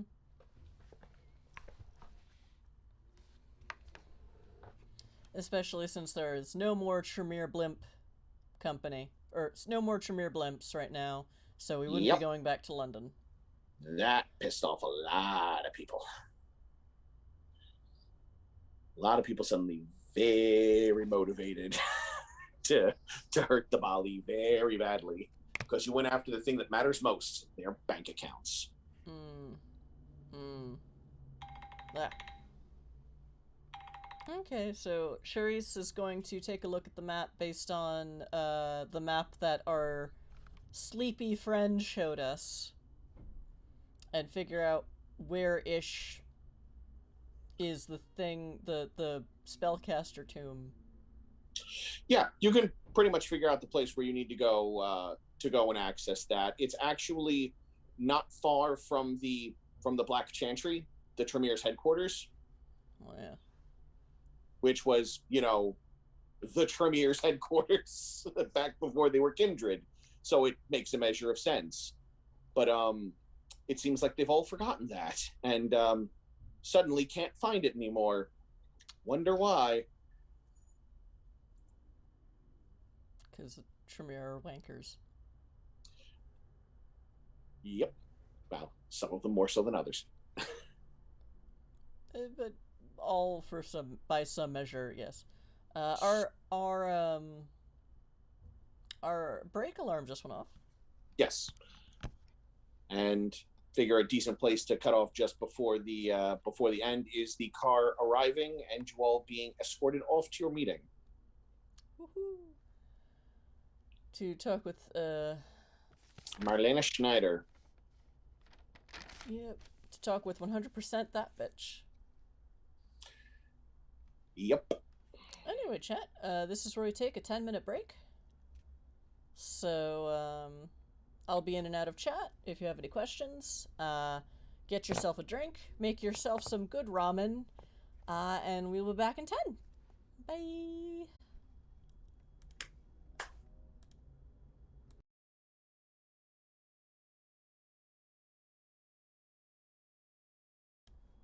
Hello, chat. We would have been back a couple minutes sooner, but we had cat sighting maybe, and then Cat was like, "Nope, nope, screw you, Dad." Alas. So sad. She's a little void cat too, so she would look great in black and white. Just, a void with eyes, and yeah. But hi, chat. This is Magic Fish Radio. Whether you're watching from the future via VOD or live, and can spend channel points, which you could use to buy buffs and nerfs for the players and GM. We do TTRPG stuff on Tuesdays and Saturdays, and tonight is Tuesday, so John's running the game and not me. And yeah. And then Saturday, I'm running Exit to Eden and A World of Darkness in Space, and I'll have 800 NPCs to figure out. But right now I can just game, and it is nice. Thank you, John. So... I live to serve and aim to please. Plus, it's another excuse to roleplay in the week, and I need time to decompress myself. Yup. Because there's an apocalypse going on in real life, so let's see if we can stop the one in make-believe land. Sometimes it's great not to, because then you get the post-apocalyptic versions. And I'm still very intrigued by that. People have run them. There was, years ago, when MES was still Cam Club, White Wolf took over the fan club and then forced us to run Year of Fire, forgetting that A, there were Australian and New Zealand chapters, and B, during the Year of Fire, Australia and New Zealand sink into the sea. Very early on. So when those chapters went, what? And White Wolf just ignored them, and didn't answer any of their emails, they decided to just keep their local organizations together and run a Mad Max-style World of Darkness game. We only found out about it because a person from Australia came on to New York City on a vacation and came to hang out with us. And yeah. Anyway, sorry. Please feel free to fire off into the comments, either live or on YouTube, if you'd actually like to see a V5 post-apocalyptic campaign where a bunch of kindred are riding around on an armored-up, reconfigured Bentley firing Thompson machine guns. I want to. Fire off in the comments section, either here or in the future. Let your voice be heard. It's funny, this isn't even the first time we've had this conversation. It's just my idea was slightly different. But also, I will not have the spoons to ever run my idea unless I get a new job. In other words, it falls to me once again to be the champion of the post-apocalyptic vampires. Well, if it's just vampires. Well, everyone else has apocalypses too. I mean, that depends on if they give me the Hunter and the Werewolf books by then. Oh, that's right. You want to do V5. I mean, I could go back and do V20 or the earlier editions. It's just, V5 is the new one. So I should do my part in order to keep things going forward and moving. Right, because the new one is absolutely better than any of the previous editions. Oh, I'm not going to say that. No, not am I saying that. There are things I like about V5. There are things I very much enjoy about V5. How you work disciplines, I certainly prefer in V5, because you now use the discipline's ranking for your dice pool as well as your associated attribute, as opposed to you have to buy this level in discipline and then you need associated attribute and skill ranks in order to use it effectively. Unfortunately, they list like 10 discipline powers and you're only allowed to take 5 of them. Yeah, I still haven't figured out. Yeah, I'm tempted to rework that in house ruling in a future V5 game, but let's finish this one up first and then we'll see. Woohoo! So yes, the three of you are quietly escorted into a rather nice luxury vehicle and driven down along your way through the a large sort of suburban area before entering into the urban center of Vienna proper. And you are brought to and then actually brought out of Vienna again into another bordering area outside the city, where you were on one end of Vienna. You have now driven through to the other side, and you are being brought to a large estate. Okay. from which the three of you are escorted out and brought in through a side door before being led round into a meeting area with a long table and about a half dozen chairs on either side and then one at either end. There are 4 figures in the room, one standing in each corner, black suits, white gloves, hands clasped in front of them. The walls are wood paneled with hanging heavy drapes of red and gold. There's these massive paintings of scenes from Austrian and Germanic folklores. And the three of you are guided to seats on one far end of the table, one at the head of the table, and then one on the left and the right. And you are asked to have a seat. And then maybe 5-6 minutes later, a figure steps in from the other door. She has thick red curls that just sort of spill down off of her head. But as she's walking past the light fixtures, it catches little hints of blonde that are in there as well, making it almost look like her hair is sparking or sparkling.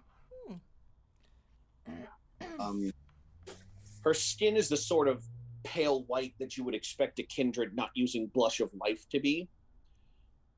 And she is dressed in it also only seems more extreme because she is wearing this dress of deep dark blue that just makes her look almost more moonstone-esque in skin. And just one look at her when you walk in the room, it's actually, that is a very good point. Because she would have this up. Let me double check what you all need to roll against this, because this is Marlena. And I need to double check what you would all roll against that. She's using the jazz hands discipline. She's using the look at me, look at me, look at me discipline. So that is... Majesty! Look at my majesty! No. Consummate views. At this point, she would not have majesty yet. Oh, so this is entrancement. She wouldn't develop majesty until sometime into World War II. Entrancement would only work on a single target, so no, this would be awe. Oh yeah, everyone does that. Yeah. At the present training to any skill roll involved. Anyone aware that they're being affected can roll. Okay, so wow, awe got a serious downgrade in this system. Eesh. For everything I like about V5, I find a couple things I really don't. So it's no longer the bonus you put to all of your social rolls? Oh, it is, but there was also just this feature sort of built into awe in earlier editions where it was just sort of like, where people would just pay attention to you. Like entrancement and majesty were bigger versions of, but awe always sort of had like that casual, this way, this way, this way. Yes, I'm going to catch your attention. You can just look this way. But here it's just, it's very much like Auspex' heightened senses to your perception checks. It's just, here's a bunch of extra dice, which is it's mechanically satisfying, but a little disappointing. If that makes sense. It's narratively disappointing, but mechanically satisfying. Might have to homebrew that one later. Anyway, so she steps in. One of the gentlemen from the other end of the room pulls out her chair. Another one takes the stole off of her shoulders, and she has a seat as he pushes the chair in. The two of them return to their respective corners. The stole is hung on a coat rack. Guten Abend. I am Marlena Schneider. I am the owner of the establishment you'll be staying in while you're here in Wien. Yes, thank you for the accommodations.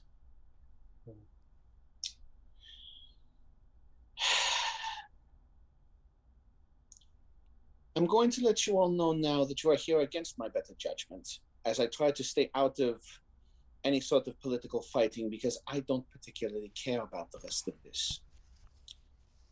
However, Hubert was most insistent about this being the fate of the world or some such nonsense.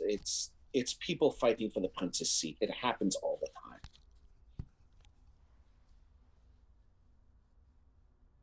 Look, someone makes a deal with the Chemise, someone else makes a deal with the Tremere, someone hires a bunch of Bruja thugs to come in. It's just business as usual. I don't know why he's flying off the handle, to be perfectly honest. All right. Well,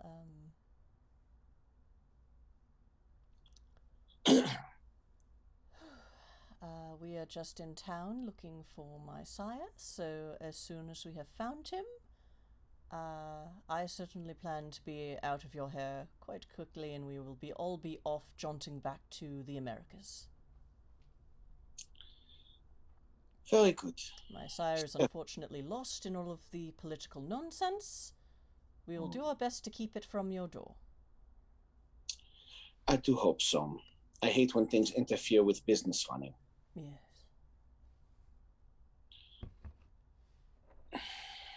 Now, you and your associates have free range of the establishment you have, and it's a fairly short ride into the city proper for you to find what you're looking for. My driver can drop you off anywhere you wish, or he can just take you back to your abode for the duration of your stay. That is more or less the extent of it, but I decided to have you here for professional reasons. It's a bit uncouth to just wave off a guest. Oh, most gracious of you. Thank you, Fräulein.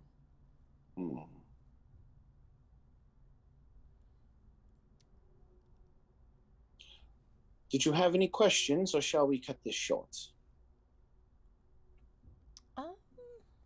No, I had no additional questions. Just wondered if you might, if one of your attachés might have the number of a local cab or carriage company, so we don't need to draw on your resources and become a nuisance to you. She snaps her fingers, and one of the attendants from your side steps forward and pulls a card from his pocket and hands it to you. Thank you. Well then, if that will be all, if you'll excuse me, I have various members of the military in order to sway into service, as they still hold some power after losing the war. Pardon? She is re-bestowed her stole and saunters her way out of the chamber. And after she's gone, Charisse will just get up and look for someone to direct her back, I guess, to the car. The attendants open the door and guide you back through what it doesn't take you long to realize were the servant hallways. Yeah. Out to the side door and back to the car. Charisse is still surprised that this woman was even willing to see them, so, like, yeah, whatever. Service quarters. She's professional, but she's really bad at hiding her disdain. She usually relies on presence to have people pay attention to other things rather than focus on the fact that she doesn't want to talk to them, because a lot of people are beneath her.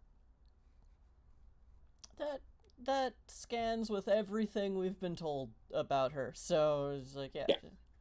Charisse is more than happy to just get this over with as quickly as possible and go back to their their little house where they can talk about things openly, because there's a lot Hubert didn't tell his cousin. There's a lot his counterpart in Vienna didn't tell him either.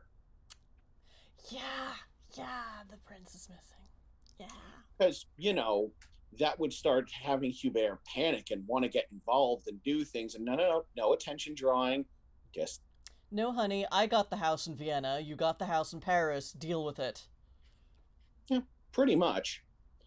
And you're also assuming that Marlena was the one who took the call and didn't just brush off any call from him that was relayed through a subordinate. Yeah, so she didn't tell him that the Prince of Vienna was missing and that everyone was already vying for their seat as if they were dead. And he should tell her about the boss. On the other hand, she might not even know what that is and might just think he's insane now. Oh, the Hessians are coming? Oh, great. Someone hired the Hessians. Fantastic. I don't care. I don't. Were any of the people we saw walking through her chateau, or whatever we call them in German, the estate, did any of them look like Hessians, or are they just big dudes? No. If you used Auspex to read them, they were ghouls. Okay. The 4 people in that room were ghouls. The driver is a ghoul. But just the same, they weren't dressed like Hessians.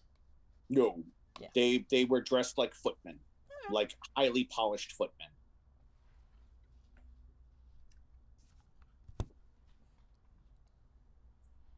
Because she only needs her pretty footmen. Yep. She vain as hell. Yeah, so but truly entertaining. So Charisse is just gonna keep her mouth shut until we're in the car, back to our little house, and then back into our little house. Okay. You are driven through. If you have no place that you wish to stop here, you are driven back to your estate, and you are allowed out. The driver takes back off into the evening as the 3 of you return inside. Well, especially since I didn't bring my weapons with me, so, we had to come back here eventually. And, Charisse closes the door. Is there, like, a little parlor area? I mean, there's like a living room area with a couple of chairs around a coffee table. Yeah, Charisse kind of, inches back over to one of those chairs, like, so Hubert didn't tell her anything. Apparently not. That's surprising. On the other hand, she didn't tell him that the Prince of Vienna was not only missing, but apparently the Primogens, the elders are vying for their seat before they've even been confirmed dead. I mean, yeah. You could call Hubert and ask. I mean, can we call Paris? You have a phone.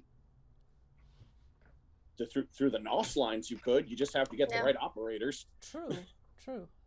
It does also make me wonder what else she declined to tell him that we don't know about here. Well, obviously, I don't think we'll get to chat with the sheriff, because it sounds like the sheriff is busy.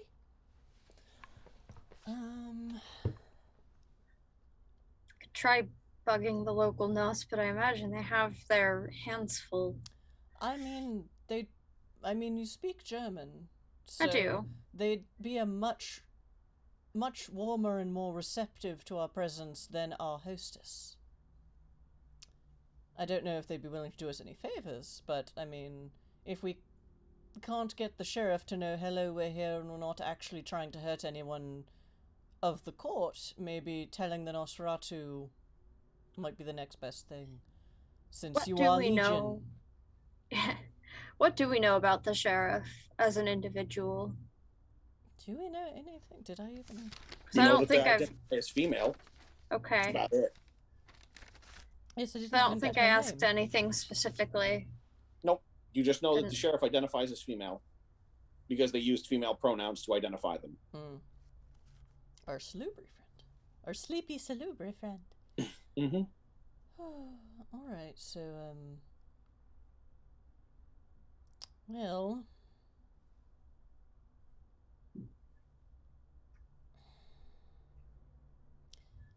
On one hand, I don't like it that we know that there might be an apocalypse about to start in Vienna, but we have no one to tell who would take us seriously.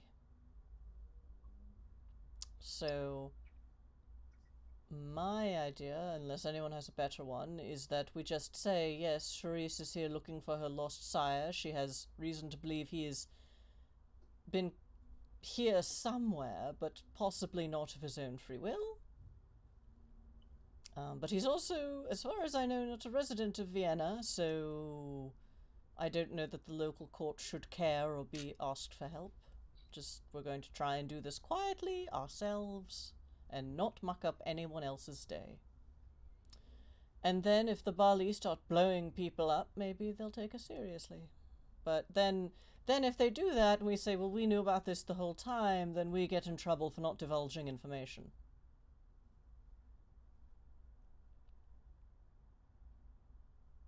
So maybe it would behoove us to make some contact with the Nosferatu just so they know we're nice.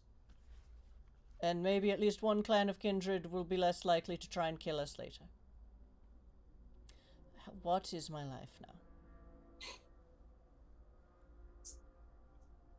This is just existence now.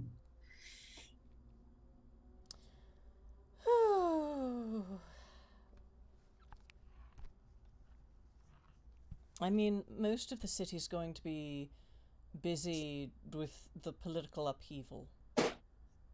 I suppose, Marlena just assumes that the Hessians are assumes that whatever Hubert is worried about is the political changeover. Yeah.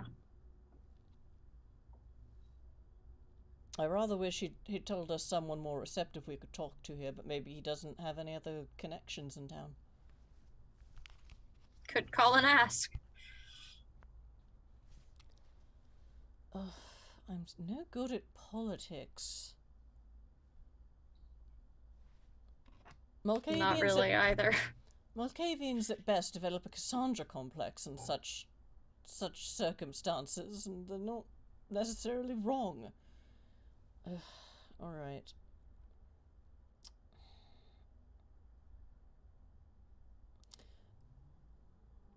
Also, I mean, if we're planning to if we do any sort of digging underground, it might be nice to let the Nosferatu know.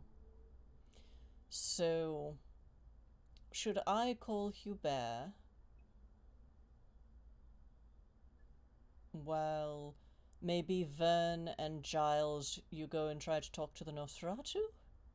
I don't even know where do we start here. We're not even properly in the city. Well, I mean, Paris is pretty much all catacomb, so that's, you know, you can't throw a stone without finding a nice Nosferatu friend. We do have things marked on the map, don't we? Yeah.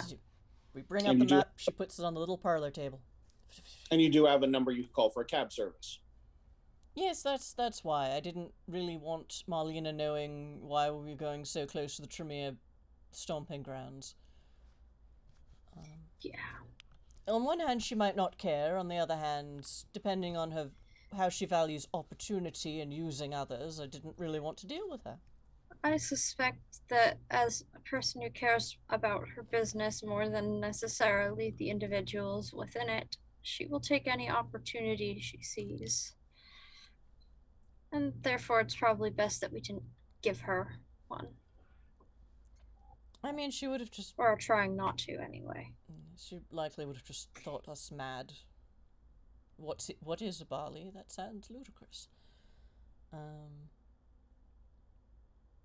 But yes, I don't... So, my idea, I call Hubert, or try to... Well, actually, if the Shret network is Nosferatu, I could probably just... If we have the right numbers, then we could probably just find out where we can talk to some locals, or if you want to go say hello, like you did in Paris. And then after that, we go looking for trouble. Unless trouble should find us first. I would say, Vern, you would know the numbers to say in order to access the ShrekNet run by the NOS by going through the regular operator lines. The Shrek phone! Yeah, pretty much.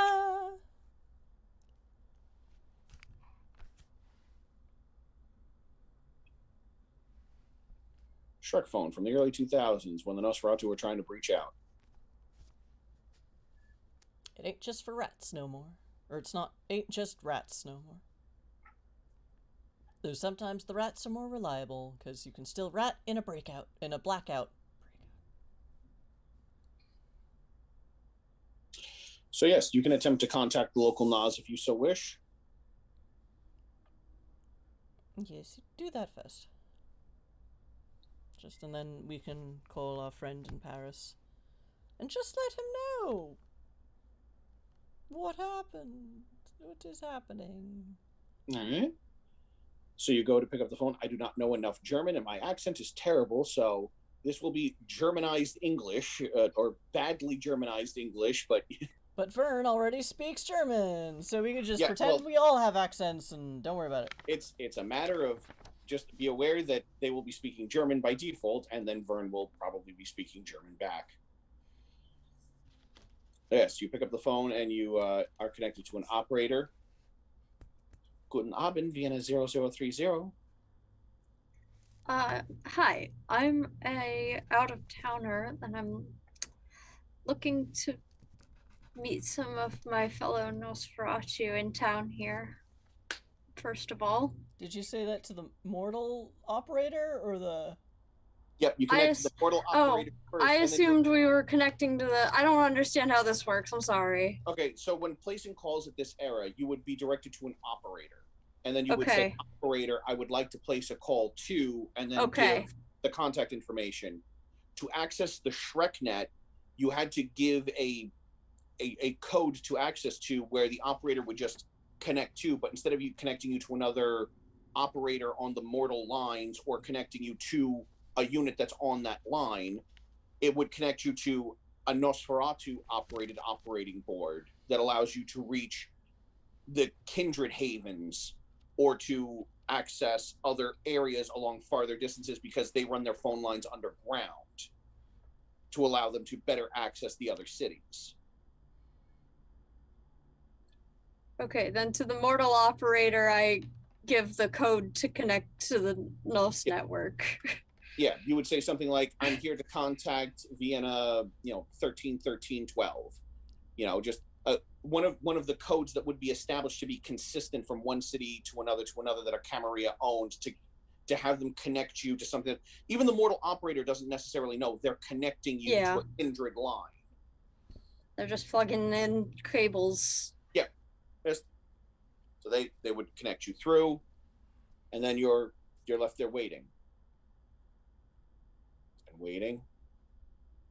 And waiting. Uh-oh. Connections don't normally take this long. Finally, a connection comes in. Vienna 131312. How can I direct your call? I'm sorry, I am starting to fizzle out as the player a little bit. So to clarify, out of character, we need to find a way to make a contact among the Nos and then place a call to Paris to speak to Hubert. Yeah. That is the okay. Plan. Ask them where the local Nos fight club is. And we don't have that marked on the map already? Do we have... Yeah. I mean, that's not something the Nos would tell non-Nos anyway. Okay. I didn't know if that was among the, well-known havens and gathering places that Damien marked or not. Yeah, the only reason Hubert knew where to find Nos in Paris is because he's really nice to them, so they set up probably a thing under his hotel. Yeah. Which is not typical relations between the Toreador and the Nosferatu. Yeah. Hubert treats people like people.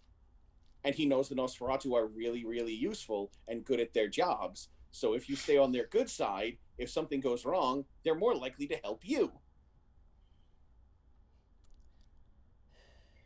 Also, it's really good to have one of the two best spy clans on your good side. Yeah. The Banu Hakim being the other. The Nos are generally more reliable of the two. Just because they're everywhere. Also, just nice. Yes. Anyway. So yes, you are now connected to either a Nos operator or a ghoul of a Nosferatu working the operator board. Okay, then to whoever's on the other end, I will say, hi, my name is Vern Quincy, and I just arrived in town from Paris. I was hoping to make some contact here. We received a call about you from Paris. We'll have someone come meet you. Can you tell us where you are? I will give them the address. We'll have someone along shortly. Don't worry. And now, may I place a call back to Paris to speak to Hubert and give whatever numbers are relevant to get there? There have been issues placing calls outside of the city recently. Some effects on the lines. We hope to have it cleared up by tomorrow evening. I see. Well, I'll try that again later then. Thank you. Of course. Look forward to seeing. Click. I will turn to the two of you and go, so we can't call Hubert right now. That's very bad. They said they're having some sort of trouble with the lines outside the city. This is not good. As including the general lack of information going between cities. This is all very clearly calculated. Well, I guess if the person who shows up tries to kill us, we'll know the Bali have infiltrated. Fair. We are expecting someone to show up to come find me, by the way, so. Alright. Presumably, the Nosferatu who shows up is not out to kill us. I mean, we can hope, but it's been that kind of week. Okay.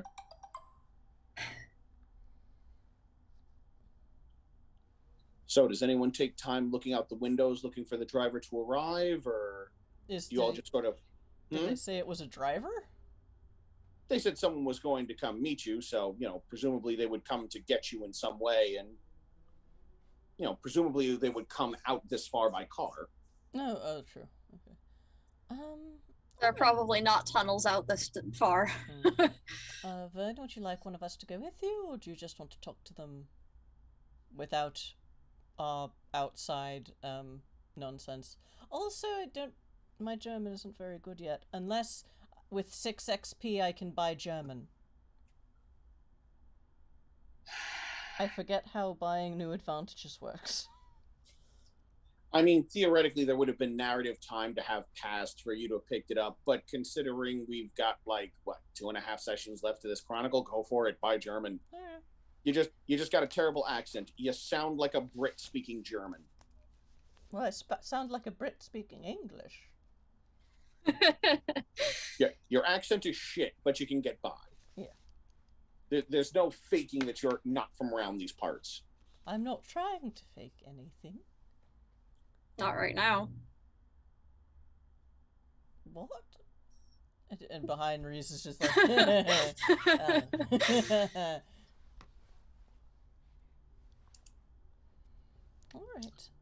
Alright. So is anyone keeping a watch outside, or are you all just sitting around waiting for a knock at the door? I mean, I'll probably sort of float around to the windows, but... Okay. Yeah, Sharice is going to keep studying the map. Then make me a wits awareness check. Vern? I'm not half bad at that. What a relief. It's only 2 successes, but... Oh no, 3. I can read numbers. That is a 6. Okay. I'm getting so tired. I'm sorry. No worries. No worries. So you are you're all sitting there, and at one point when you come over to the window, you see what looks like a large box truck. Well, not really. There's a large tarped truck, rather, not a box truck, approaching your current residence, and it comes to a stop maybe 20-30 feet away from your from the door, and then it starts to back up and turn around and then come a bit closer. And then two figures get out of the front of the cab, and they start walking along back. And they're both wearing long coats with fedoras pulled down over their faces, and you can see that at least one of them has pale hands with long taloned fingernails. But they're not quite right for Nosferatu. Like, a Nosferatu's talons are a little more gnarly. These are a little bit more manicured, a little bit more artificial looking. They're wearing Like, they've a been Nosferatu costume? They're you know what? Make me a, what would this be? We'll call it Wit's History. For you to see if you recognize something similar. That Vern should, or That's Vern. Well, Vern's the only one who was looking out the window. True. Yeah. So it's a intelligence history. Wit's History. Wit's history. Yes, and please. History is academics, isn't it? Yeah, history is academic. I keep forgetting that history is not a skill in V5. Yes. Actually, you know what? Make this Witch Streetwise rather. This would be what it would be. Okay. That's gonna be a better roll for me. Okay. Not by much. Takes me from 2 successes to 3. You know what? With 3 successes, those aren't Nosferatu hands. But you do know what clan likes to sculpt their flesh in order to look that way. Oh, Those are the hands of a chemise. And it and the other one are currently untying the ropes on the back of that truck. And when I'm gonna point this out to my compatriots, just like wave you over to the window. Huh.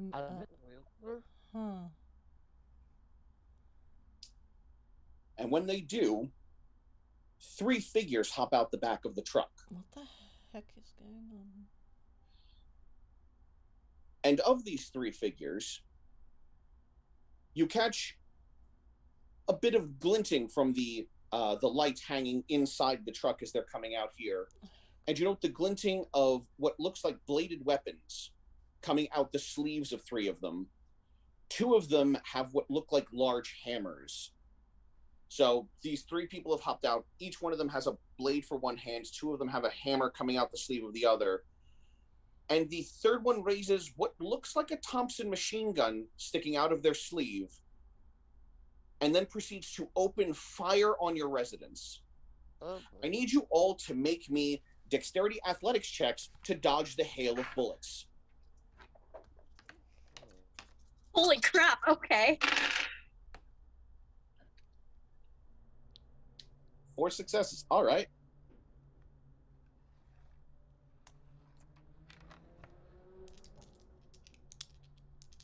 I forget. How can willpower make my can willpower make my rolls suck less? I keep forgetting how it works now.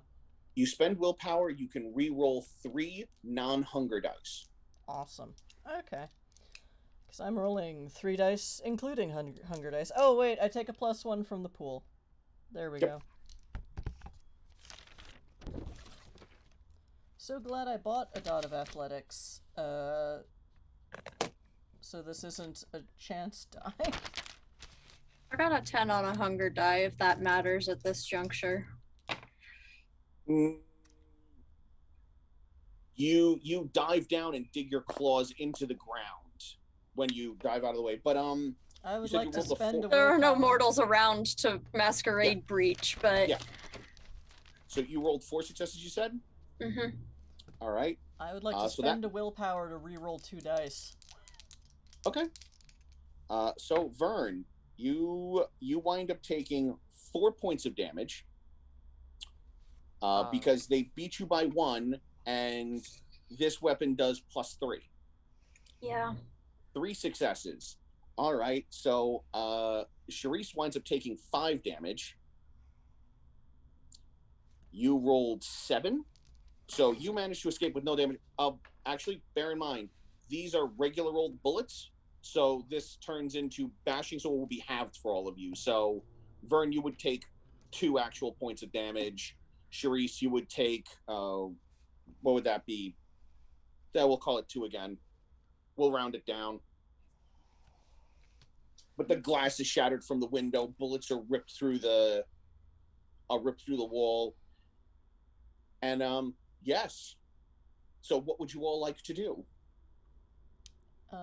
I think as Charisse hits the ground, someone yells, "Tag!"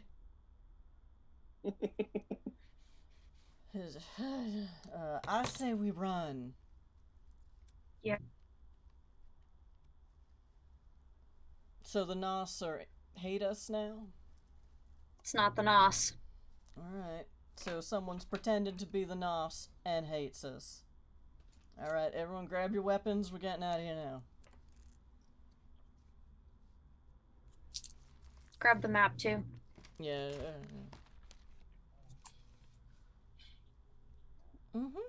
And is there a back door? There was a back door, you noticed. As the 3 of you are beginning to pull away from the window, you hear the heavy sound of a hammer bashing against the door, and eventually this large clawed mallet head smashes through and begins trying to tear away at the wood of the door. I don't know that we're staying here long enough to see that part. But well, okay. If nothing else, as you're running away, you can hear it, and if you turn back, you see it.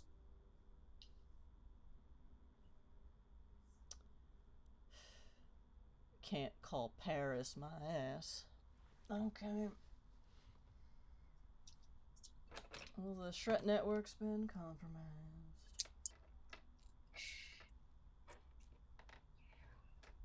All right, so you all grab your gear, you run out the back door.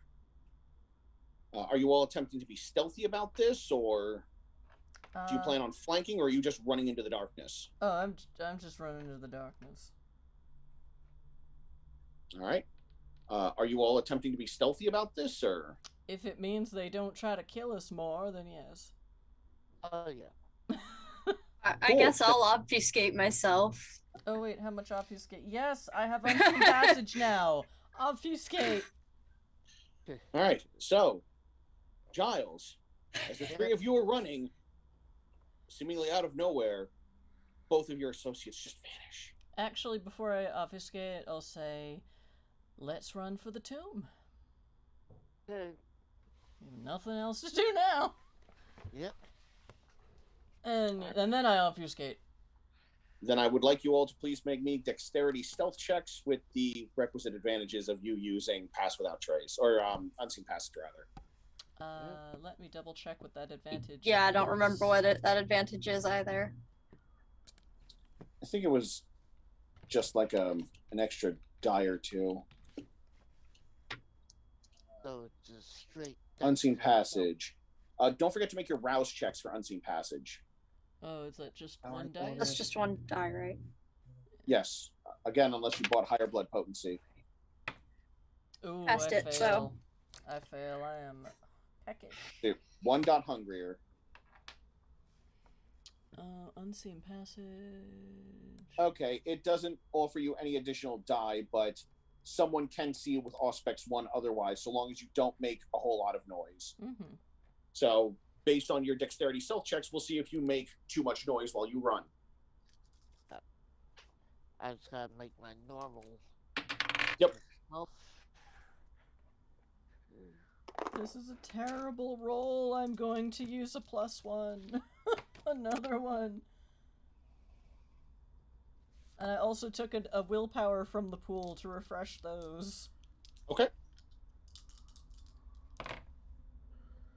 1 success. Should I spend a willpower to reroll that? That's up to you. Yeah. I'm gonna spend another willpower to reroll the 2 non-hunter dice. And what did our boy Giles get? 5. Excellent. Still at 1. All right. I suck. I use another willpower from the pool. So, you all take off running into the night. two of you can see Giles, but not your other associates. Giles, you can see no one. So the three of you hope you're all running in the same direction. Yeah.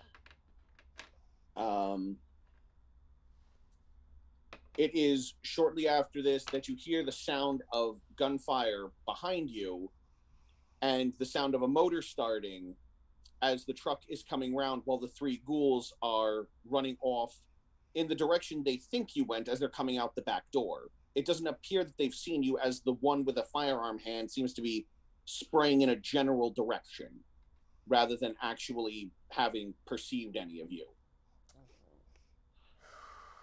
That's good to know.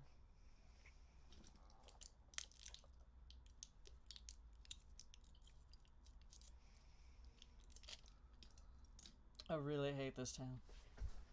I say quietly in my own head to my other personality. Wow. All right.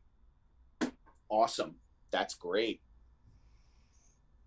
As you are all taking off running,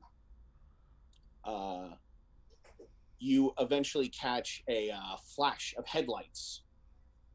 Oh, Giles, you are illuminated rather by a flash of headlights coming from your left, coming down this open stretch.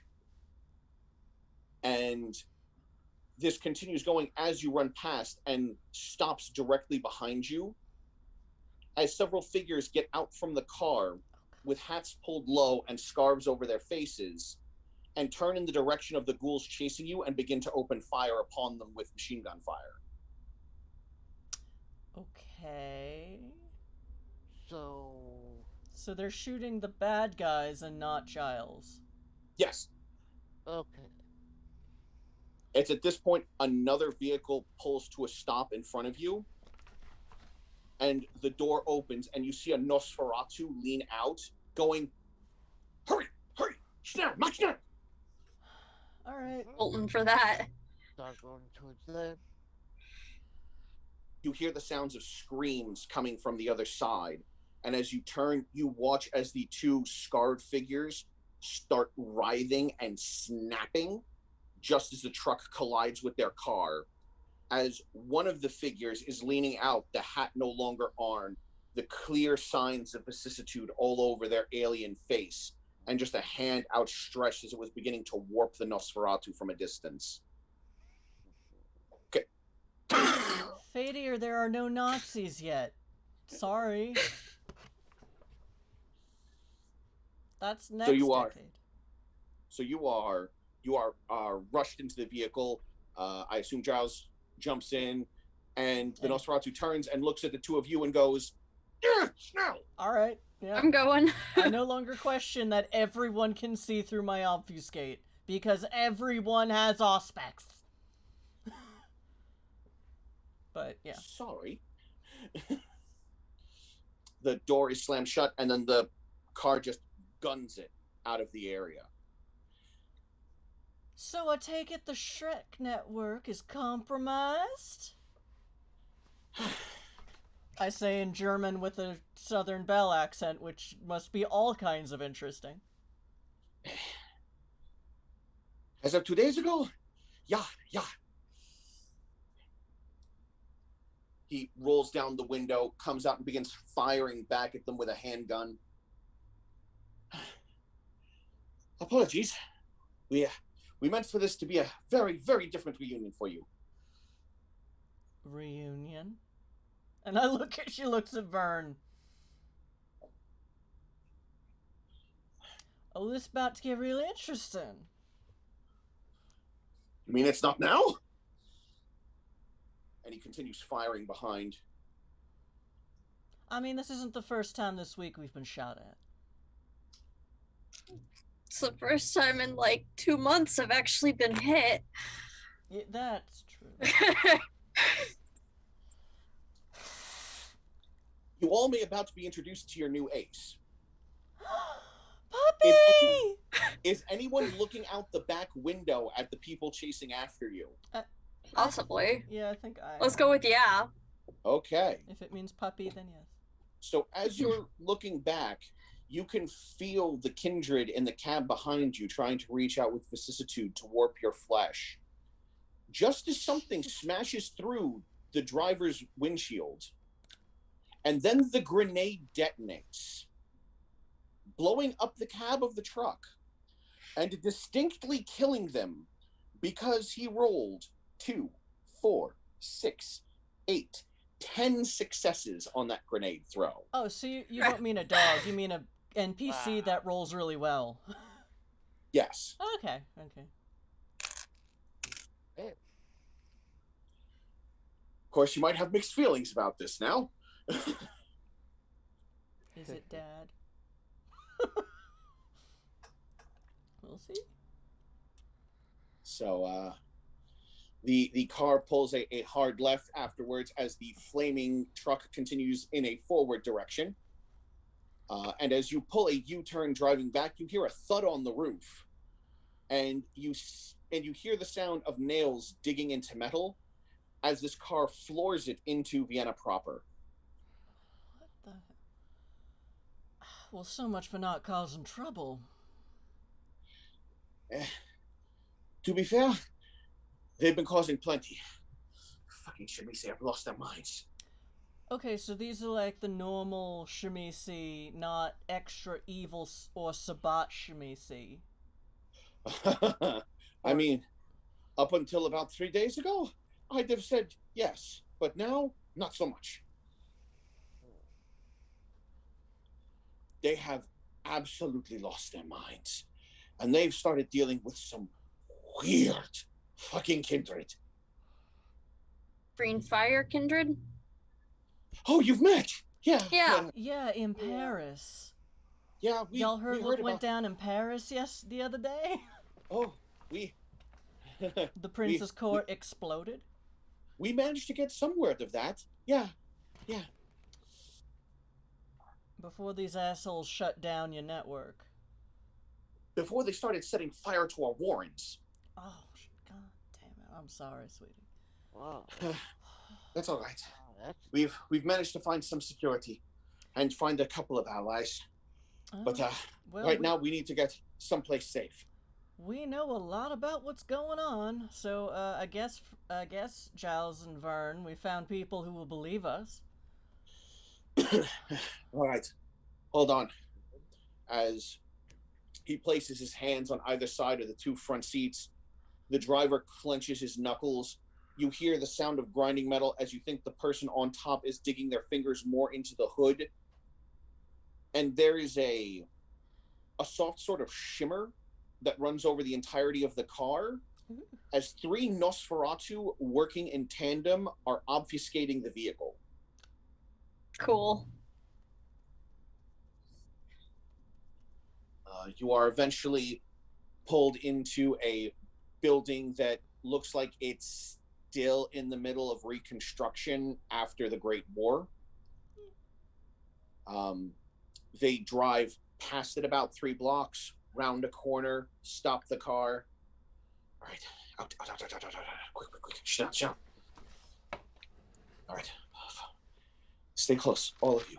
And I apologize if I've upset you before, but as a scourge of the city, Auspex is something I needed to have.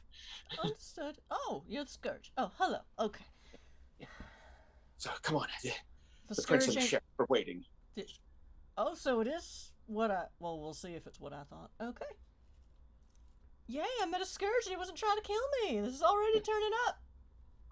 Maybe. And Gonna be and the kindred who was driving and the one who pulled you into the car gather you from the front, and the one from the roof comes down, and they sort of form an obfuscate ball around you all. Oh, the one on the roof was on our side. Okay. Yeah.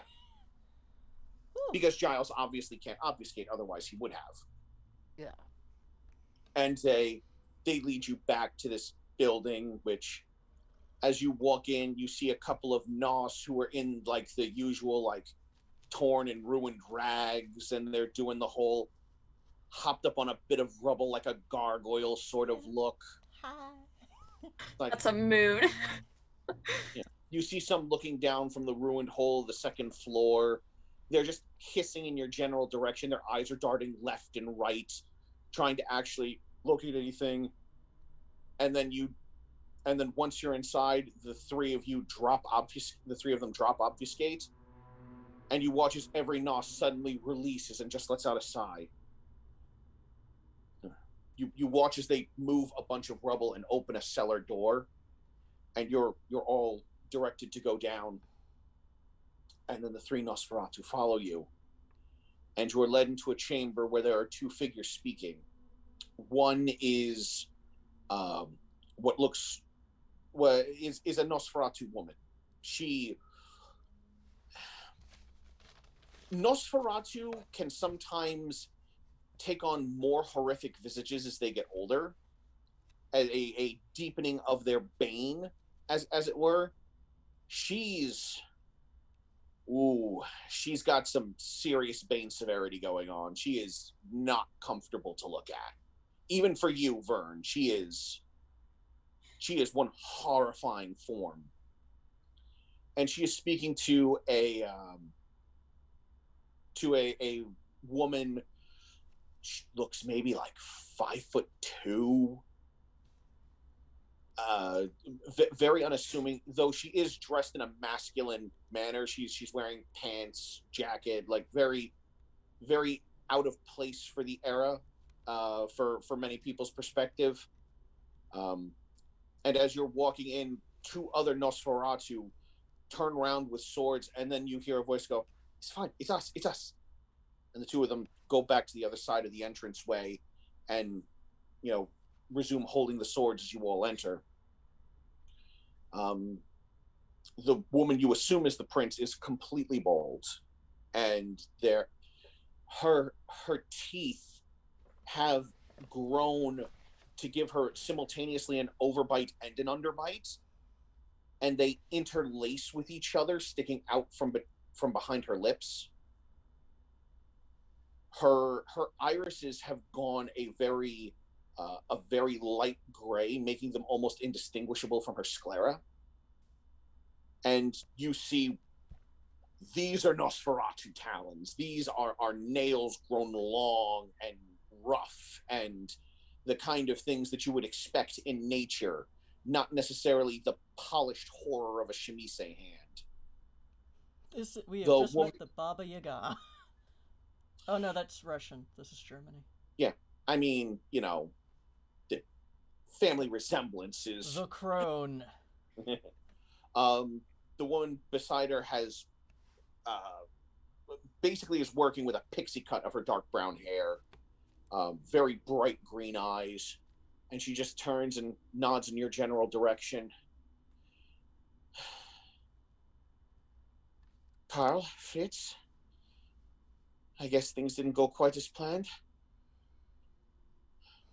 9. We lost 2 more gnädige Frau. Just fine once. Well, at least you 3 made it back. And hello to you 3. I am the Prince in Exile of the great city of Vienna. Welcome to my not so humble abode.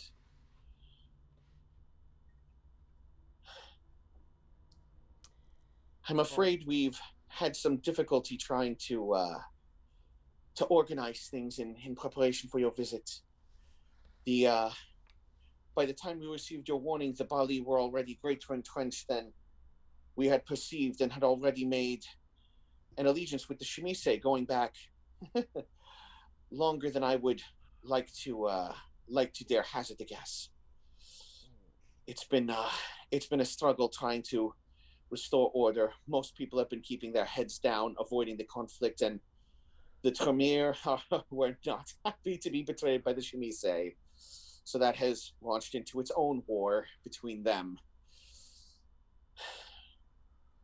Just glad you're all still here.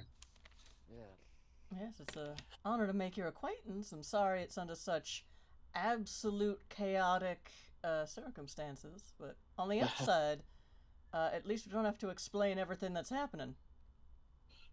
Apologies, I didn't even accurately introduce myself, because at this point, standing on ceremony is probably stupid. Just call me Gwendolyn for the time being. Prince Gwendolyn. It's lovely to meet you. Dankeschön. And I take it this is your sheriff. Indeed. Sheriff now for 4 princes. Quite possibly the oldest still active kindred in the city. And she just turns and nods to you all. Don't take it offense that she doesn't introduce herself. Bernadette can't anymore. Oh wait. So the crone is the sheriff. No, the crone is the prince. She is now introducing the 5-foot-tall brunette, who is her sheriff. Talk? Oh. The sheriff is very short. Okay, I got that right. The sheriff is named Bernadette. Mm-hmm. But you can't. What? Oh God, what'd they do to you? Before she was embraced, her tongue was removed from her mouth.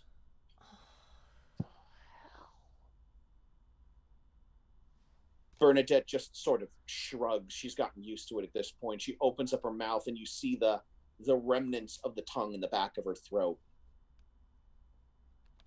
Long scarred over tissue from before she was even embraced. Yep.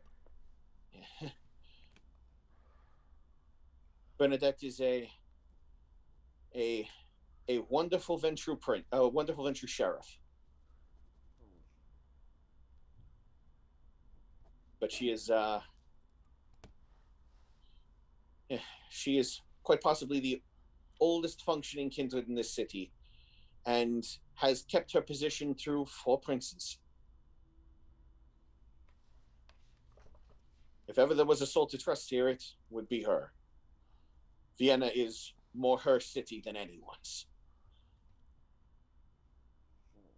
She Make sure there's something left of it at the end of this, then.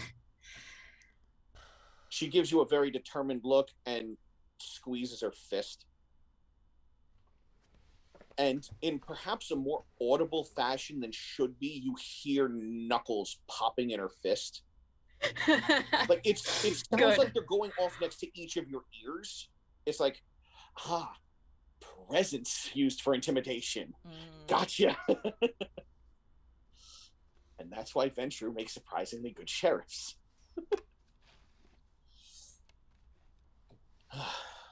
Well, I am thankful that we were able to get you in time. So, This is a dark time for Vienna. It's just after everything we've been through with the mortals and their great war. But I suppose at the very least this is call for a small measure of celebration, and I do apologize for my own part in having kept you apart for so long. You are Vern, correct? Yes. He was very worried once he heard you were on your way. What? Word for who, I wonder? Yeah, Sparks, it's me. As you feel a hand just sort of rub on your head. And it's like, oh no, please tell me the third Nos isn't. The guy on the roof! Ah! You left me to fend for myself, and now you think this is going to be some sort of happy family reunion? No, I left you in the care of the rest of the clan, who I thought would take good care of you, because an old friend who saved my life and to whom I owed a greater boon called me for what I thought would be a job. I'd be away for a month, maybe 2. I didn't think I'd be away this long, dealing with political turmoil, attempted genocide, and finding out that there's a way to gouge out a kindred's eye so that you can't see. And as you turn around to look at him, you realize there is now just an empty socket where his right eye was. And you never thought to call? I was a little busy. I'm sorry. I wanted you to be safe.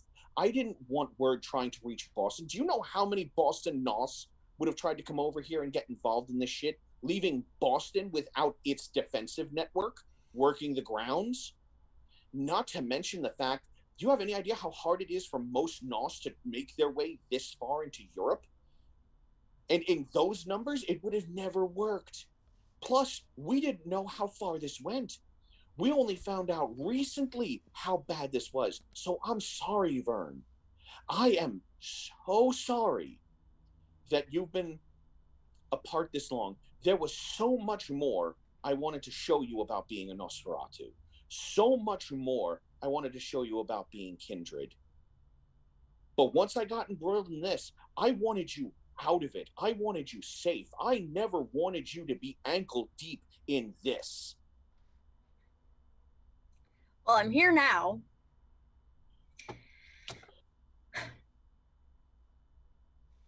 And he puts you in a bear hug and he just squeezes you so tight. I hate that you're here, but it's so good to see you, kid. You can hate me all you want, but I'm just glad you're still walking. Yeah, okay, sure. Look, I understand you're upset. There's no amount of apologizing gonna fix this. But since you're here, you want to help me stop a bunch of deranged suicidal nutbags? Well, if we talk at the end of all this bullshit. If I survive, I'll answer any question you've got. Fair enough.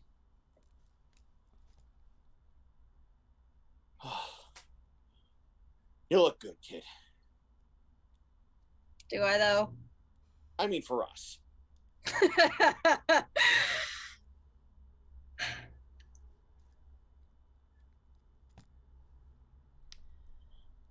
Right then.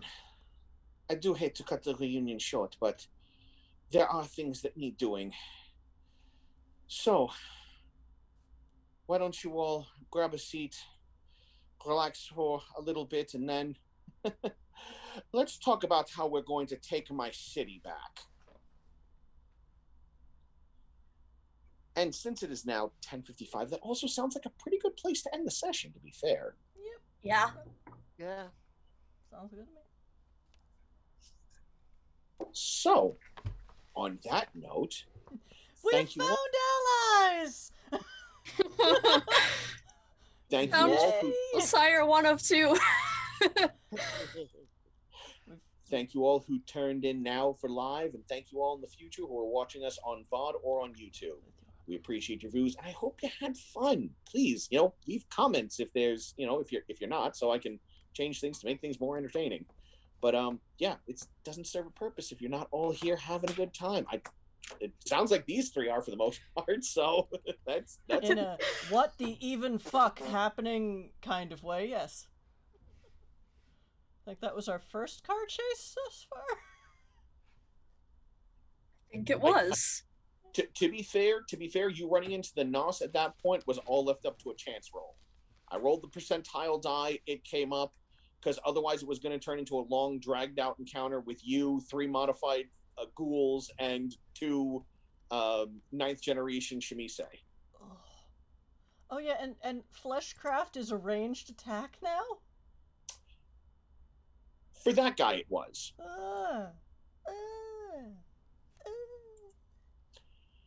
But that served a better narrative purpose than it did anything else. So yes, that was the thing. That happened. And I hope you all enjoyed it. Because we're now rushing into the end game. And hopefully we can keep this high-octane fun going.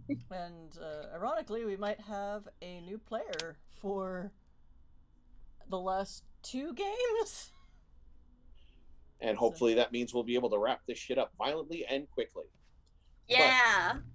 But that being said, again, thank you all for watching. I've been your storyteller this evening. I'm here Tuesday nights creating content for Magic Fish Radio, and I hope to continue doing so and keeping you all entertained.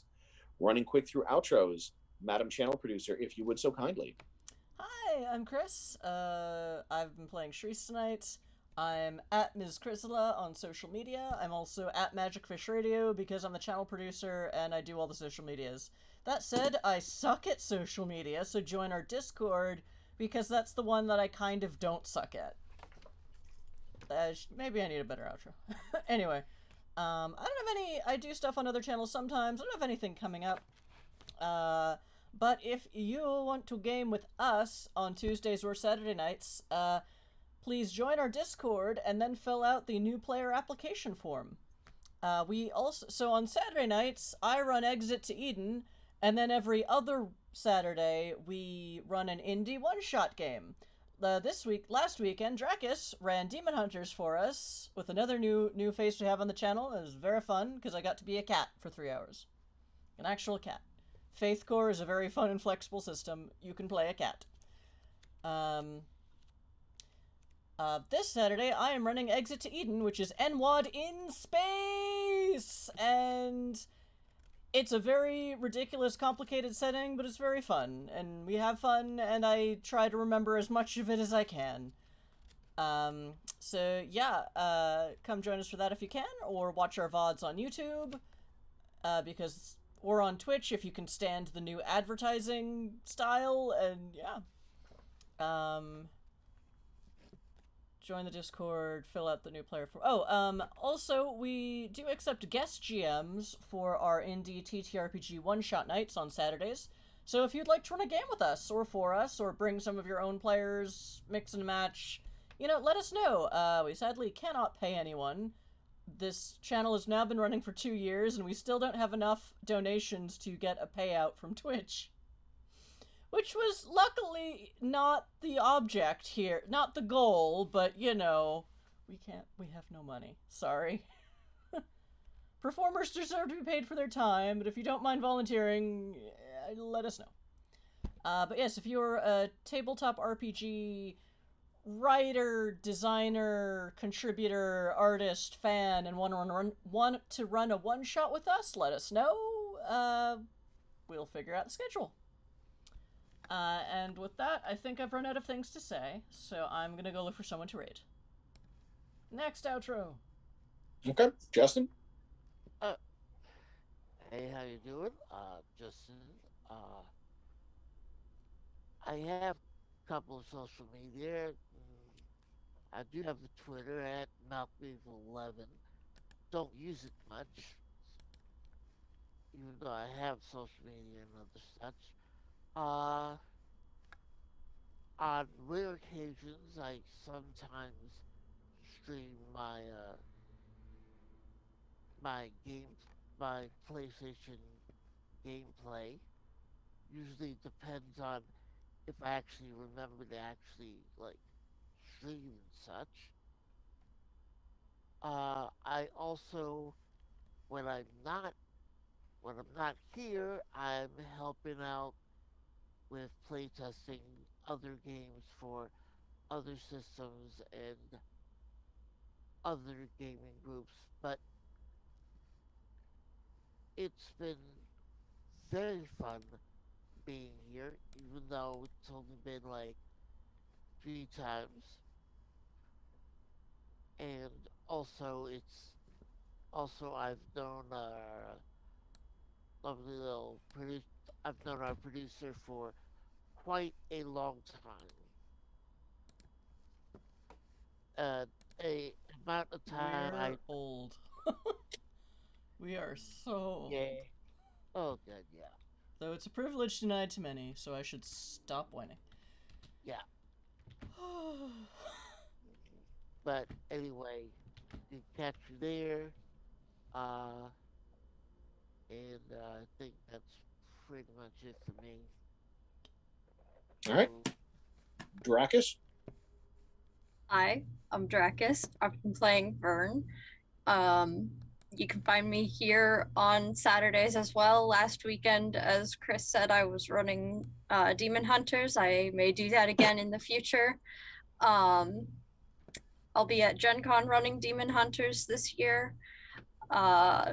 And usually on Saturday nights during Exit to Eden, I am playing Klaus, the resident medic mage, with a whole lot of issues that need to be worked out one day. Yeah, so I exist on Discord most of the time and have an Instagram that's actual Dracus, just like I am in chat here, and that's about that from me. Okay. So, Queue Times is running. I don't know if this is their usual schedule, but I'll take it. Or if maybe we're just ending on time for once, because we didn't start a half hour late because our producer, i.e. me, is time blind. Quite possible. So yes, okay, Queue Times has follower or subscriber only chat, and they are currently running D&D show called Blackness and Dragons, where everyone in the cast is BIPOC, which is pretty awesome. And yeah, so chat, thanks for hanging out with us today. Viewers, whether you're watching live or from the future with your eyeballs and eardrums, we appreciate you.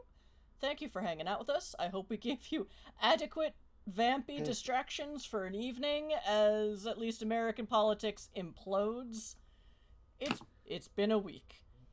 So until we see you next, please take care of yourselves, take care of each other, and please diablerize responsibly. Bye!